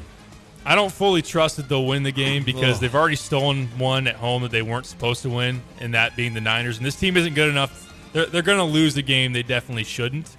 And as you already mentioned, the Texans being in games as they've already been against the Colts and the Broncos now, and also Russell Wilson going 14 for 31 in that game. And we know that Russell, even though he's doing these weird, annoying TikTok things and telling the guys on the sideline, did you see him going, well, we got to call out run or pass while our defense is out there? I did not see that. It's like a junior varsity thing. Pass. Goodness. Okay, now everyone's going to go back to cover the pass. It's weird. Do you hear a garbage can or anything? Yeah, no. I think Fields will play better. I think they'll get Darnell Mooney involved. That'll be a big focal point all week long. And I think the Bears will eke out a win, but I'm not entirely confident on that. Take Mooney. If you want to bet, especially one that you're going to maybe feel sick about, take Mooney over receiving yards. Okay. Because he's had all of 10, maybe, so far. It's a good buy low spot as there ever will be. It's time. And then let me see if I can say his name. Is it Mills Davis or is it Davis Mills? Davis Mills. Okay, I say it wrong every time. Let's turn to the marquee matchup of the slate. Bills Dolphins from Miami battle for the AFC East. Take it away, Kyle. I'm excited for this game, but Josh Allen has just absolutely torched the Dolphins, and so I just don't quite trust Tua yet to win a shootout with the Bills. Is having Tua, though, and after what you saw last week especially and what you've seen the last 2 years, does it at least give you the idea that you guys can stay close with this? Because, look, the Bills have played the Rams, and then who did they just crush? The Titans. The Titans. Now, the Rams obviously won the Super Bowl. The Titans are a pretty good team. But the Bills have just absolutely embarrassed 2 teams this year. So having Tua and at least seeing what he did last week, does that give you the idea that this game could at least be competitive? Yeah, it does. I think in years past, it's been Josh Allen and the Bills offense gets going early, and then the Dolphins offense just isn't good enough to keep up. It turns into a blowout. Now, I think it can at least turn into more of a shootout, competitive game. I think, and the Bills, I think, have some injuries in their secondary, too, with some corners. So look for Tyreek Hill and Waddle to repeat their performances from last week, maybe. And who knows, maybe Bills will be on upset watch. I can't trust it yet. No, I'm with you. And Pipes, I'll say this. If you're putting a parlay together each week, put the Bills in there. It's going to cost you once in the next 15 weeks or whatever. It'll cost you one time. That's it. I think this team's only losing one game, maybe 2, the entire year. They're that good. I just think the Bills, even with the Chiefs, I think the Bills are the team, obviously, that have impressed me the most. And put them in a parlay. I'd say put them in a parlay, and you're going to be fine with that one. That's an automatic win. And even against Miami this week. And that's at Miami, right? Yes. So all the Miami Dolphins, Larry Zonka and those guys, I assume he's still alive. They always pop the champagne when the last unbeaten team loses. True. I think I would pop the champagne with Buffalo, even though they're only 2-0, because I think they've got the kind of team that could run the table. I'm torn on this one. I should just take what Kyle has said, and that a quarterback within the division owns my team, and I should just say, yep, I've seen that before. Let's just blindly go with the Bills. Yep. And if I wasn't blind, which I'm not, I've gotten a chance to see what the Bills have put on display here the last 2 games. They're an absolute machine, and I talked about it earlier in the week. Like, their defense is just high level in comparison to what Tua did against the Ravens. That's not your 10 years ago, 5 years ago Baltimore Ravens defense. True. At the same time, the Bills have to take a little bit of an off week. Like, they got to have a little bit of a letdown. I'm not going to say they're not going to be up for this game, but they can't be invincible for 17 weeks. That's fair. And there's a lot of home dogs this week. I know that's kind of been a big storyline in the betting community. Yeah. Maybe this is one to take +6.5, +6 on the Dolphins. You know what is fair? I mean, you open the season with the Rams, right? The Super Bowl Rams. So you're up for that game, obviously. You know, it's national TV. Here you go. Then you play a Monday night football game against Tennessee, and that's another reason. It's your home opener, I think, right? Yeah, because they beat the Rams in L.A. So now you have the home opener in week 2. So kind of to your point, I could almost see how this would be kind of almost like a letdown week. Okay, well, we opened the season against the Super Bowl champs and won. Then we had a Monday night football game at home for the first game of the season at home. Crowd going crazy. Bills Mafia is awesome to watch. Laura Rutledge on hand. That makes it even bigger. And now all of a sudden you go down to Miami for week 3. I can see what you're saying here. I think the problem is the flip side is don't fall in love with Miami too soon. Okay, that's fair. Because I think there's going to be a lot said about, Tua's proving the haters wrong. Look at these new pieces offensively, and that's fair. So I argue for both sides. I'll follow Kyle on what he said. Josh Allen, I'll trust him. Yeah, just go with the Bills. All right, up next we got the Kansas City Chiefs in Indianapolis taking on the struggling Colts. Ugh. We're going to have Whitlock on next week, I think. We got to have Chris Whitlock on next week. Ask him about Purdue. Indiana keeps winning these close games. I don't think that's going to happen this week. They're playing Cincinnati. I think they'll come back to earth in a heartbeat. Purdue losing that tough one to West Virginia? No. Virginia Tech? No. Who did Purdue? They lost to Syracuse. Oh, Syracuse. They're not even close. Well, I mean, they're out east, I guess. Nobody. The Colts aren't beating the Chiefs. Matt Ryan, who I thought would be a lot better, and I honestly came on these airwaves and said he's the perfect spot as the Colts quarterback, but of course your guy is out week 2, Pittman. Pittman was out. Who's a hell of a receiver. But Matt Ryan, he's not looking good. And you're asking that quarterback to stay up. You got to score 28 or more if you're going to beat the Chiefs, right? Do you see the Colts scoring 20? They scored 20 against the Texans. That's Lovie Smith. And then did they score last week?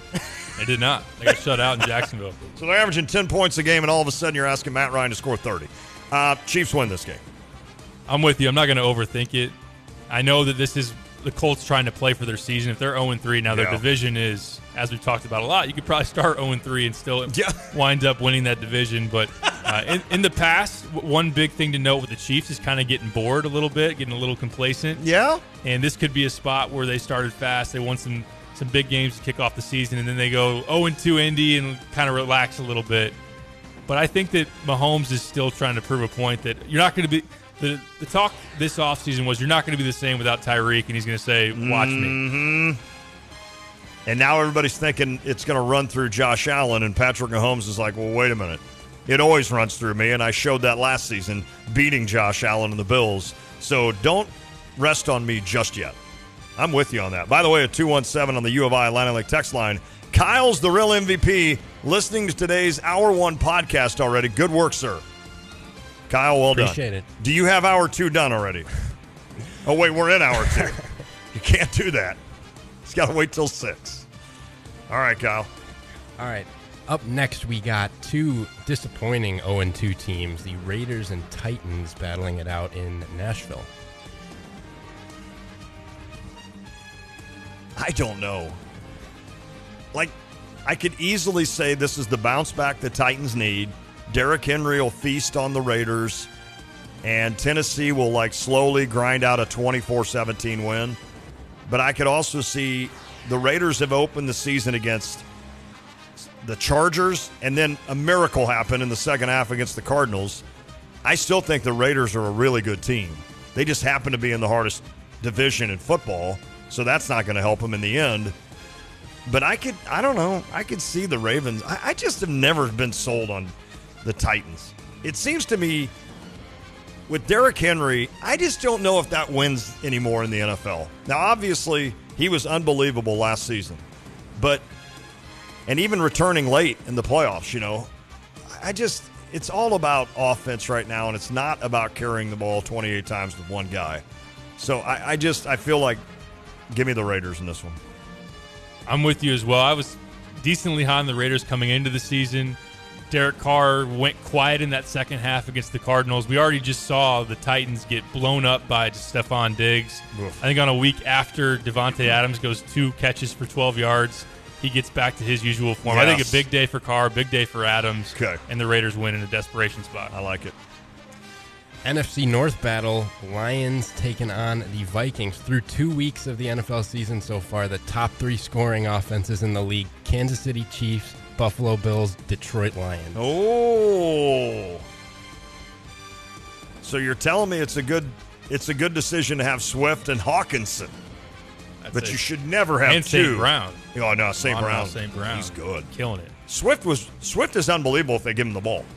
And I think he was a little banged up last week with the ankle, and it showed. He only carried the ball like 6 times, but he had like 50 yards and a touchdown, I think, and he caught a couple of passes. If they would just get rid of Jamal Williams, then the rest of us would enjoy having DeAndre Swift on our fantasy team. But otherwise, now we get every first down carry to Williams. Swift carries 6 times, and he's like, I'm calling it a day, guys. We're going to win a game. I do enjoy watching Detroit. They're kind of fun to watch right now. I just don't think they beat the Vikings. I don't think you look at what happened to them. That's a really good Philadelphia team that just beat them Monday night. Short week for the Vikes, but I'm still taking Minnesota. I think they get the ground game running with Dalvin and get rolling with that. Justin Jefferson can explode on anybody. I'd go Minnesota in this one. There'll be a ton of points in this game. Yeah. As Kyle was saying, Detroit's putting it up in style so far this year. And then Minnesota's defenses got exposed against the Eagles. And on the same side of that, the Lions' defense isn't very good either. Justin Jefferson, Kirk Cousins will have a bounce back. It's not in prime time. He's back at home. He's more in his comfort zone. So I can't do that. I can't do the Vikings call. I don't know about the Vikings like -6 or whatever the spread is because the Lions play in a close game every week. They do. Like they get up big, they let you back in, or they're down, and then they come back. They do. But I do expect the Vikings to win at home. This will finally be a fun year to watch the Lions on Thanksgiving Day. Right? Yeah. Because a lot of times that's the game where you're like, that's the game I'm going to take a nap. It's that Lions game. You've been napping through Bears-Lions the last couple of years because we drew them, I think, the last 2 or 3 years. Did that sound like it? Yeah. Okay. All right. Before we move on, let's catch a quick break. Let's do. Sure. We'll do the rest of the slate on the other side, and still we got to give you our picks for Illinois and Chattanooga coming up tomorrow night. We'll do that when we come back. This is The Drive.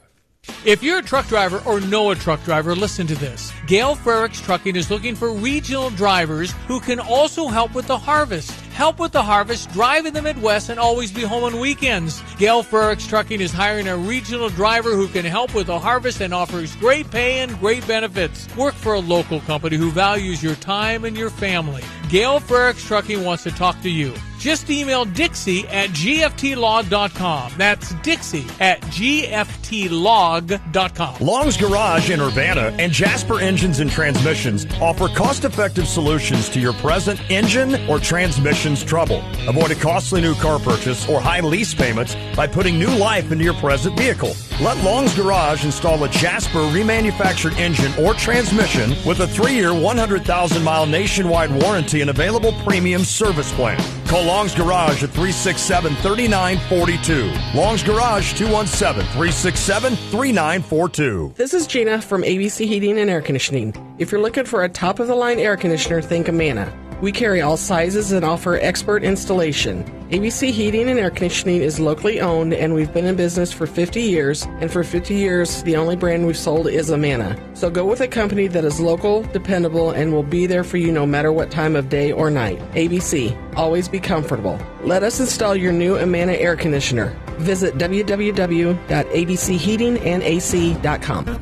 It's the most enchanting time of year. Pumpkins, gourds, and mums appear. And you can get it all this fall at Prairie Gardens. Create your dream garden with an explosion of color with the prettiest mums around. All on sale. And you'll love the fresh cabbage, kale, and pansies. Plus a bounty of pumpkins and gourds aplenty. With PG Plant experts always on hand to answer your garden questions. At Prairie Gardens, locally owned. Plant experts, extraordinary gardening, home decor, and more. Hey, this is Ben Grice from the Humble Hog in downtown Paxton. And grilling season, it's here. Are you ready? If you're a seasoned barbecue pro or a total amateur, take your meal to the next level. We've got our sauces bottled and ready to go. We've got rub, the best spices to take your barbecue to the next level. Or if you've got a big crowd, we even have extra meat. Dine in or take it home. It's super quick. You can order our sauces and our rub online at humbleHogBBQ.com. Illinois football is back.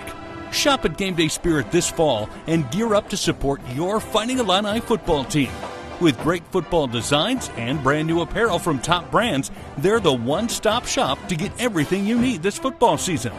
Shop with them at the corner of Neal and Kirby in Champaign, 6th and Green in Campustown, and online 24/7 at GameDaySpirit.com. Game Day Spirit, where Illini fans shop. Bird lovers, a Sunday morning tradition is back. Meet at Anita Purvis Nature Center Sunday morning at 7:30 a.m. Experts will lead hikes through Busey Woods looking for birds. The bird walk wraps up at 9 a.m. Learn how to spot birds and how to identify birds. Call Anita Purvis Nature Center at 217-384-4062 if you have any questions. Learn more at urbanaparks.org. Urbana Park District. You belong here. Hi, my name is Kelly Doherty with OSF Healthcare, and I am a certified nurse midwife in the obstetrics and gynecology department. It's such a thrill being a part of a great team bringing life into the world. We have so many different options for expecting mothers to choose when it comes to our services. For example, the open birthing rooms that can facilitate guests and having a special playlist of music to help soothe mom during delivery. These help tap into what I do as a midwife and really bond during the birthing process to focus on mom and baby and getting them close to each other as soon as possible. We also offer water therapy and other alternative labor management options. Resting, recuperating, and getting a good meal are all on our radar to make a family comfortable in this new chapter, and you'll find it all at OSF Heart of Mary Medical Center. If expecting parents want to explore their options, just visit our website to meet with me or any of our staff and get a tour of our fabulous state-of-the-art facility, including our labor and delivery suites and our special care nursery. Visit our website for all the details at osfhealthcare.org. During challenging times, family and health come first. This is Eric Boland with Provident Financial Group. Many of us have spent the past year feeling a little bit out of control. There are steps you can take to help plan for a better financial future. Now's the time to take action and create a financial plan that's right for you. Contact us today at 217-366-3456 or find us online at providentfinancialgroupllc.com. Securities and advisory services offered through Commonwealth Financial Network, member FINRA, SIPC, a registered investment advisor. This is Gina from ABC Heating and Air Conditioning. If you're looking for a top-of-the-line air conditioner, think Amana. We carry all sizes and offer expert installation. ABC Heating and Air Conditioning is locally owned, and we've been in business for 50 years. And for 50 years, the only brand we've sold is Amana. So go with a company that is local, dependable, and will be there for you no matter what time of day or night. ABC. Always be comfortable. Let us install your new Amana air conditioner. Visit www.abcheatingandac.com. Hey, Illini fans, it's Max Kellerman. Catch Lon Tay and Derek Piper weekdays from 4 to 6 right here on ESPN Radio 93.5.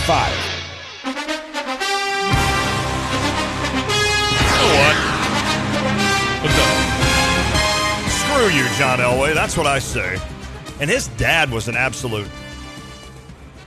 I can't say it on the air. His dad was a donkey. Not a Bronco, but a donkey. Can you say ass on the air? I'm saying You just did. I think you can. He's an absolute. Yep. Yeah, I'm talking about the 30 for 30 on the 83. I just watched it again. It's really good. That's Tony Eason went, former Illini quarterback. 5 quarterbacks went in that draft. John Elway went 1 to Baltimore. He told Baltimore, I'm not playing with you if you draft me, and they drafted him anyway. And then there's things to Jack Elway in there. I'm just like, what a cocky, you know what. If you can't say that on the air, send the bill to Trevor Valise. He's handled those in the past. He knows what to do. I think he's paid a few FCC bills for me. Yep. Yeah. Second half of Whip Around the Let's NFL. go. Kyle, take us back into the Week 3 slate. All right, we got the Baltimore Ravens fresh off blowing a 21-point lead in the fourth quarter. Oh. Taking on the New England Patriots. Where's this at? This is in New England at Gillette Stadium. How am I supposed to look at the Ravens? What am I supposed to think of the Baltimore Ravens now? Not as good of a defense. Lamar's been fantastic. He was great in that game. He got overshadowed by the comeback by Miami, but there was a large stretch of that game where Lamar ended up having 400 total yards, 300 through the air and 100 on the ground. For as much as I've been critical of him as a passer, he was making some really darn good throws in that game. Is there a guy that does more with less than him? No Hollywood Brown. He's got Mark Andrews, stud. Who's his receiver? Rashad Bateman. Oh, yeah, who had Devin a 75-yard touchdown. Yeah. But they're not big-name receivers. They're not investing a lot of money in that receiving core. Well, I don't trust New England. I don't know how they beat Pittsburgh. And isn't that weird? I thought about this. I know we got to go quick, and I'm already on a game that means nothing. I'm already talking too much. You remember how many years we got tired of New England winning, and we're like, why can't they just be bad? And they're bad now, kind of. They are. Yep. And it's like, shouldn't we be more excited about that? Like, yeah, I'm excited. Baltimore's going to crush the Patriots.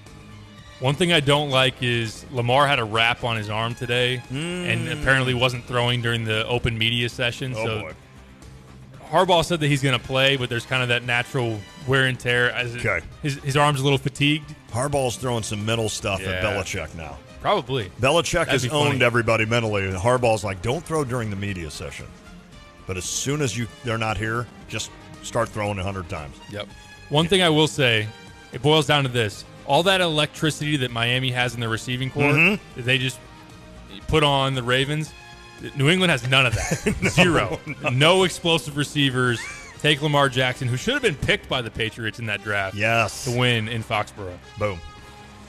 All right, we got the 0-2 Bengals going on the road to take on the Jets. Joe Burrow is currently on pace to be sacked 111 times. Holy crap. Good stat, Ryan. Kyle. I don't know where Ryan came from. The Bengals are 0-2. Well, I mean, sorry, Jets, but it ends here. Jets, Jets. They got their win last week, so that's all they're used to winning. So I'm going to go Cincinnati. I believe the Bengals -5 on BetUS.com. Ooh. I would definitely recommend that. Is Joe Burrow really going to lose in consecutive weeks to Mitch Trubisky, Cooper Rush, and Joe Flacco? Oh, my No, goodness. he will not. Wow. No, it will not happen. Oh, great stats. No, yeah, Bengals win this. All right, we got the Eagles off to a 2-0 start, going on the road to take on the Commanders. Jalen Hurts coming off a career night. I want all two of you, there's three of us here, I want you to be as serious as you can be right now, and don't lie to me. Have you seen 1 second of a Commanders football game this season? No. Not really. Not. You maybe a did. little bits and pieces on the Red Zone channel. Yeah. Okay. I have not even attempted to watch any game that featured the Commanders, and somehow this last week while I was, although I only watched the late games with the Cardinals, I think the Commanders probably played early. Who are they playing? Commanders are playing who? Eagles. I'll take Eagles, yeah. It's the Carson Wentz revenge opportunity against the Eagles. Ooh. But I'm not a believer of Carson Wentz at all. I think that Jalen Hurts he's already moved up to where he's the third guy in the running for the MVP in terms of odds-wise. I think it's Herbert and Mahomes, or Herbert and Allen above. Maybe it's Mahomes. One of the two. Yeah. But Hurts has played phenomenally. I think that it'll be a closer game than maybe you'd expect on paper, but I expect the Eagles to get it done. We need more Nick Foles. Do we? Little BDN. I mean, we just haven't had enough. Didn't really work out in Chicago. Nick Foles chatter. That kind of shriveled up in Chicago when it got cold.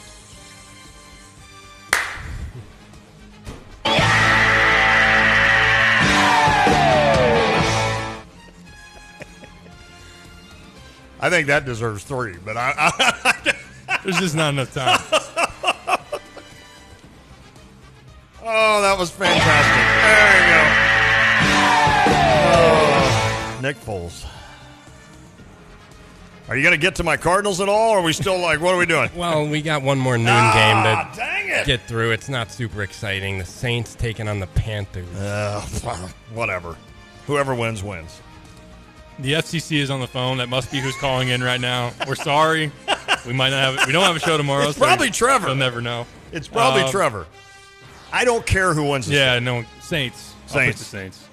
All right, I'll get to it now. We got the Los Angeles Rams in Arizona taking on the Cardinals. The Rams have won 10 of the last 11 in this series. Third down! You're going to hear that a lot. And I think Stafford will capitalize a lot. Sean McVay owns Cliff Kingsbury. Rams win this game. I will say this. I am fired up for this game. I told you guys off the air, this is kind of the Illinois-Nebraska. This is kind of the Illinois-Nebraska game the last few years where I put so much on that game. I'm like, if Illinois beats Nebraska, we're going to go to a bowl game. I feel like I'm going to go quick. If you beat the Rams, now you're 1-0 in the West. You've already played Kansas City and the Raiders in the AFC West. So your first 3 games are against a pretty solid gauntlet of teams there, right? Kansas City, Vegas, who I think is better than 0-2, and now the Rams, who won the Super Bowl. And you're doing this without DeAndre, and he's coming back then in 3 weeks. So, in other words, after this week, well, he'd be better Game 7, so 4 weeks. If the Cardinals can win this, I'm going to get a lot more excited about this season, but I still think McVay, I know McVay owns Kingsbury, and I'll take the Rams. Dang it! You've talked about this Cardinals defense having issues with over the middle of the field, and Cooper Kupp is coming to town, so that's certainly that's going to be tough. Thanks for the reminder. And you already diagrammed how McVay has owned Yeah. the Cardinals here recently. All that being said, the Rams have shown some chinks in the armor here recently, dominated by the Bills, survived against the Falcons, and this is the Cardinals' Super Bowl, essentially. They had to sit on that playoff loss all offseason. It was an embarrassment there in L.A. I agree. I like it. Kyler Murray and the Cardinals at home. Oh! Upset. I love Pipes. How about this for a game parlay?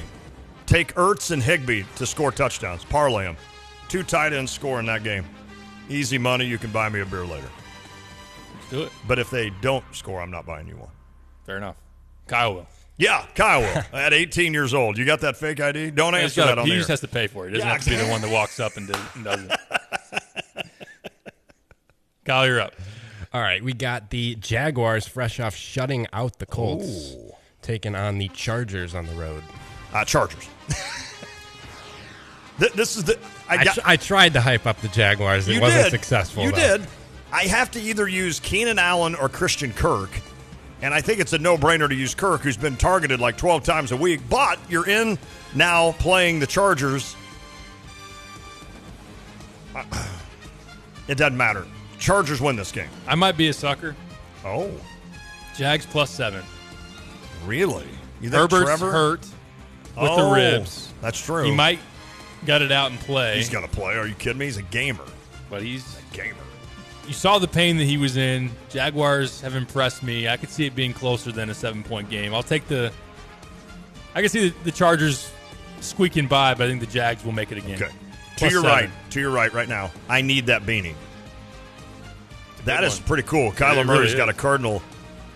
Kids, Lucas, Andrew, if you're listening, Christmas. Does anyone wear those in Arizona other than Kyler now? Kyler. Okay. Fair enough. Looks cool on him. I'm sure it would look great on you. Trouble. 1-6 against the Rams. Kyler Murray, 1-6. I already picked him. Okay, already done. All right, wrapping up the day slate, we have the Falcons on the road in Seattle taking on Geno and the Seahawks. Are you kidding Disgusting. me? Oh, my Terrible. goodness. There's literally like 3 games this week that I would not even... Like Commanders, Eagles, the Saints, Panthers, and this one. If they didn't play this game Sunday, at the end of the night, I wouldn't know. Like... People would come to me Monday and be like, did you hear those 3 games I didn't even play in the NFL? I'm like, no. I don't care who wins this one. But I'll go Seattle at home. I think Seattle's going to do something where I read all the NFL power rankings going into the year, and it was either the Bears or the Seahawks picked to be the worst team in the entire league, which hurt me deep into my core. Wow. The Seahawks are going to do something epic. Beat Russell Wilson in week 1 and lose the rest of their games. Wow. Book it. 1-16. Holy Falcons cow. on the road in Seattle. Probably won't happen, but Who's Atlanta's quarterback? Marcus Mariota. Oh, that's right. I've asked you Been that all right. every He's week. been decent. Yeah. Has Kyle Pitts been any good? No. Okay. All right, Sunday night. 49ers, Broncos. Jimmy G now regains that starting job under unfortunate circumstances. Is this at Mile High? This is, yes, in Denver. Doesn't Denver have to have a game? I mean, don't they have to show up one time where they're like, oh, this is what we were thinking this was going to be? You would think. It'd be hard, though, against the Niners. Now, Russell's got the experience. I think it's funny that he's now in the AFC West and has to play every NFC West team. He's probably like, okay, I got to play the Niners again. I think because the game's in Denver, I'm going to go with the Broncos, although I have not been impressed with that team the first 2 weeks at all, and why would you be? Barely beating the Texans and losing to the Seahawks. And Nathaniel Hackett's their head coach, and he's terrible. He is. That dude. That might be the reason I picked the Niners, although I think I agree with what you're saying. Jimmy G makes the Niners better than what they were with Trey Lance. And yeah, that was a team that got to the NFC Championship. I just feel like there's a little bit too much of an overreaction, like, oh, Jimmy G's here. The Niners are going to win the Super Bowl now. Yeah, I'm with you. Yeah, I'll say Niners because Hackett is going to get fired. He might be the first coach fired. He should be. I'll go Broncos. All right, wrapping things up, Monday Night Football, NFC East Showdown, Cowboys on the road taking on the 2-0 New York Giants. The G-Men. Why do we do this every year? Why do we give the grand stage to NFC in-division games that aren't – if it's the Eagles and Cowboys, okay. Because New York is the number one TV market in the country, and the Cowboys are America's team. I think the Giants beat them. I'll go Giants on Monday Night Football. Giants going to go 3-0. Huh? Yeah. Everyone's excited in New York about Brian Dable. Saquon Barkley's talking about how awesome, how much fun they're having in the locker room. The culture's changed. And then they're going to remember they're the Giants. And Cooper Rush will come to town, and the Cowboys will beat them in one of the ugliest Monday Night Football games you'll ever see. Cowboys over the Giants. Ooh, okay. There you have it. That's it. I like it. That's our whip around the NFL. Got to take another break. We'll come back and break down our final thoughts on Illinois and Chattanooga. We got to give our picks. You got yours yet? No. Okay. I'll have it, though, when we get back, I promise. I know you will, and we will give our picks, final breakdown, final thoughts. Brett Bielema's squad in Game 4 against Chattanooga. Coming up next, this is The Drive. Illinois football is back. Shop at Game Day Spirit this fall and gear up to support your Fighting Illini football team. With great football designs and brand new apparel from top brands, they're the one-stop shop to get everything you need this football season. Shop with them at the corner of Neal and Kirby in Champaign, 6th and Green in Campustown, and online 24/7 at GameDaySpirit.com. Game Day Spirit, where Illini fans shop.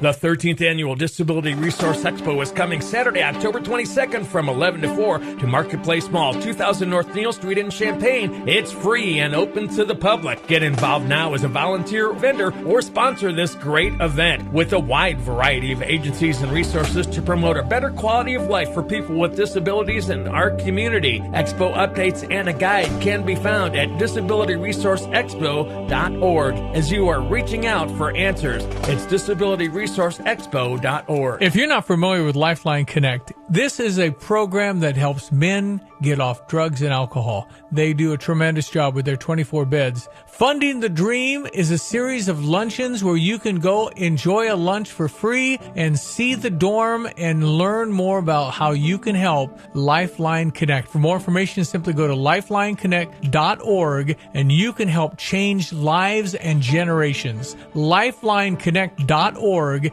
healing men in the name of Jesus. Hey Illini fans, it's your girl Chineo Gumake. Catch Tay and Derek Piper weekdays from 4 to 6 right here on ESPN Radio 93.5.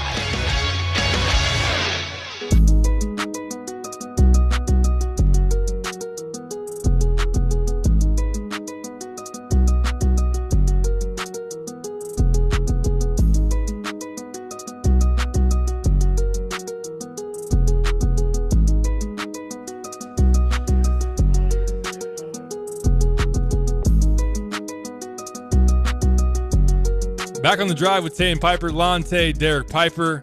Before we head out, I got to tell you once again about BetUS.com. Let's go. If you haven't signed up already, huge sign-up bonus offered to those that enter the promo code 935. They've got NFL, college football, MLB. You can all wager on, get some action on. Prop bets, spreads, totals, anything you could want. Also, casino betting. Yes, some slots. Slots, blackjack, horses. Okay. Zach Wilson's next girlfriend. They've thought of everything. You will not have an interest in wagering on something that they don't have the avenue to do so. So BetUS.com. You can also call them 1-800-79. There you go. BetUS. And again, use that promo code 935. There you have it. We've got to break down. Let's go. Illinois Chattanooga for the final time. You should win this game. It's an FCS opponent. Illinois as a program has never lost to an FCS team. What do you think? How are you feeling? I feel fine.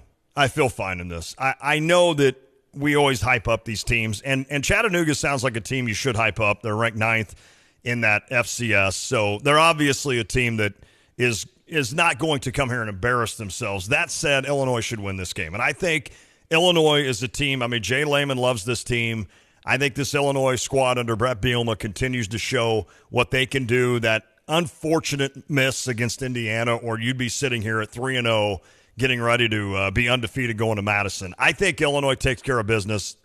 There's not many teams that are going to stop Chase Brown, let alone Chattanooga. And I know that Chattanooga is good against the run, but Chase Brown is a special kind of guy, man. He's really good. And I think this DeVito and this crew, I think they score when they need to, and I think Illinois gets it done. I'm going to say 31-13, Fighting Illini. Under the lights, don't forget, if you're worried about Illinois getting up for an FCS team, I don't think you should. And Barry Lunny Jr. said it perfect. He's like, we only get 12 of these. You pray for 13, right? You hope for that one. But you only get 12 of these a year. So if you can't get up for this game, you're crazy. Illinois is rested. They're not going to look ahead. There's plenty of time left to look ahead against Wisconsin. You got plenty of days left. And you're under the lights. And I think that's going to really motivate Illinois to come out strong. I think they come out strong, and I think I know they'll take care of the Mocs. I'll go 31-13. Illinois gets to 3-1. I like it. I think Brett Bielema will have this team ready to play. Yes. Coming off the bye week, understanding that this isn't a pushover game, that Southern Illinois just went to Evanston and won, and Missouri State down in Arkansas was very competitive and gave them a scare. Like you said, Appalachian State. There have been examples here where FCS teams have posed an issue, and I think that, as I've mentioned last year, Chattanooga going to Kentucky should get Illinois' attention. I'm giving Chattanooga some credit defensively. I think that the way they've stopped the run, look, they're not going to hold Chase Brown in Illinois at 2.5 yards a carry, but there will be some times where Illinois is going to have to throw the ball and not just say, we're going to run it down your throat for 4 quarters and you're going to look at the scoreboard and it's 42-3 or anything like that. I think it could be slower starting for Illinois offensively. Still wonder about them figuring out the red zone. Still wonder about DeVito not throwing a pick or having a fumble from the receiving core. Just cleaning up some of those details. You'd hope to see that. And if you do, then this team might be ready to go to Madison in a week and a half and make some noise. We'll see. I have Illinois 28, Chattanooga 10. Okay. I think they got a good running back, that being Chattanooga. Aleem Ford, who actually – basketball player in Wisconsin. I know. I was going to say, why do I know that name? I was like, okay. Am I saying that right? But it is the 5'9" running back who makes some plays. But I just, each and every week, it's a broken record. You trust Ryan Walters to have a good game plan, to dial some things up and make sure that Chattanooga's going to have a tough time getting things going. So that's where I'm at. I think 28-10. I like it. Illinois kind of pulls away with the touchdown later in the fourth quarter, and you can breathe easy. Offensively or defensively, who's the guy that you think you're ready to see a breakout? For me, it's Isaiah Williams. I feel like it's time for him to get 100 yards. I agree. I fully think that's the right guy. I could say Luke Ford, but we'd probably still be sitting here week after week. You're probably just not going to be him based on the way that Tip Ryman's established himself as the number one guy. I think it is Isaiah. Yeah. Did he get 100 against Virginia? I don't think he did, right? I don't think he has. I don't think he has. I know he could have had 100 probably against Wyoming, but all those a couple of them were called back because of penalties, etc. I just feel like this could be a game where Isaiah Williams could show off being the best athlete on the field, and with his speed and what he can do, I think he could dominate this game. So Isaiah went 110 against Indiana. Oh, that's right. Okay. But against Virginia, 3 catches, 19 yards. Yeah. And even in Wyoming, only had 26 yards receiving in that game as well. So I forgot about the Indiana He's got to clean up some drops, too. Agree. There have been some yards to be had on that front. But I think that him breaking out, because that's the difference in this offense taking another step forward and being able to win some of those toss-up games in the Big Ten, him being able to be that lethal weapon on the outside in addition to Chase Brown in the backfield. I fully agree with that one. Okay. Defensively, is there anyone you're pointing to? It's hard to nitpick on the defense. No, I'm not. Honestly, I'm not. I'm still ready. I'm circling Calvin Hart Jr. Okay. Because I had him as an X factor going into this year. I loved what he showed in that Nebraska game. I know it's hard to sit there and find anything to complain about or say you want to see better in the defense. It's incredible. But he's a guy that I think that needs to step it up a little bit. I like that pick. Let's have big games by Hart and Williams. I'm in. I'm all in on that for this game against a team that you should be able to defeat in terms of Chattanooga, and you should be able to feast a little bit. So let's just make it easy. Let's just make it a blowout tomorrow night. You're under the lights. There is nothing better than games under the lights at Memorial Stadium. I wish they did it at least twice a year. at Illinois. I really, truly do. I just it's kind of that big-time feel when you walk in. Yeah. It totally does. We talk about not having quite the atmosphere at Illinois football games. You have it when it goes night. There's something about it that just seems, because you're just not used to it, right? It's like Christmas Day. If you had 12 Christmas days a year, then the actual one wouldn't probably be as good, I guess. I'd take 12 Christmas days. But not now that I'm a parent. Actually, no. You'll have some chill in the air, too. Yes. Feel like fall under the lights. Maybe some chilly out in the... Yeah. Oh. My guy, Tay Piper's going to make his debut. First football game tomorrow night. It's a big deal. If he loses to Chattanooga, then he'll never be back. He will never attend another game. Hey, don't forget, we don't have a show tomorrow. Cardinals and Padres play at 3. They play later tonight. You'll hear it here. Pre-game, game, post-game. And then Friday, we're at Pia's, 4 to 6. Please come join us. That'd be fun to see everybody. You should. You should do it. That should be fun. We'll talk to you on Friday. Hope to see you out there at Pia's Sports Bar and Grill. Until then, we are out. This is The Drive.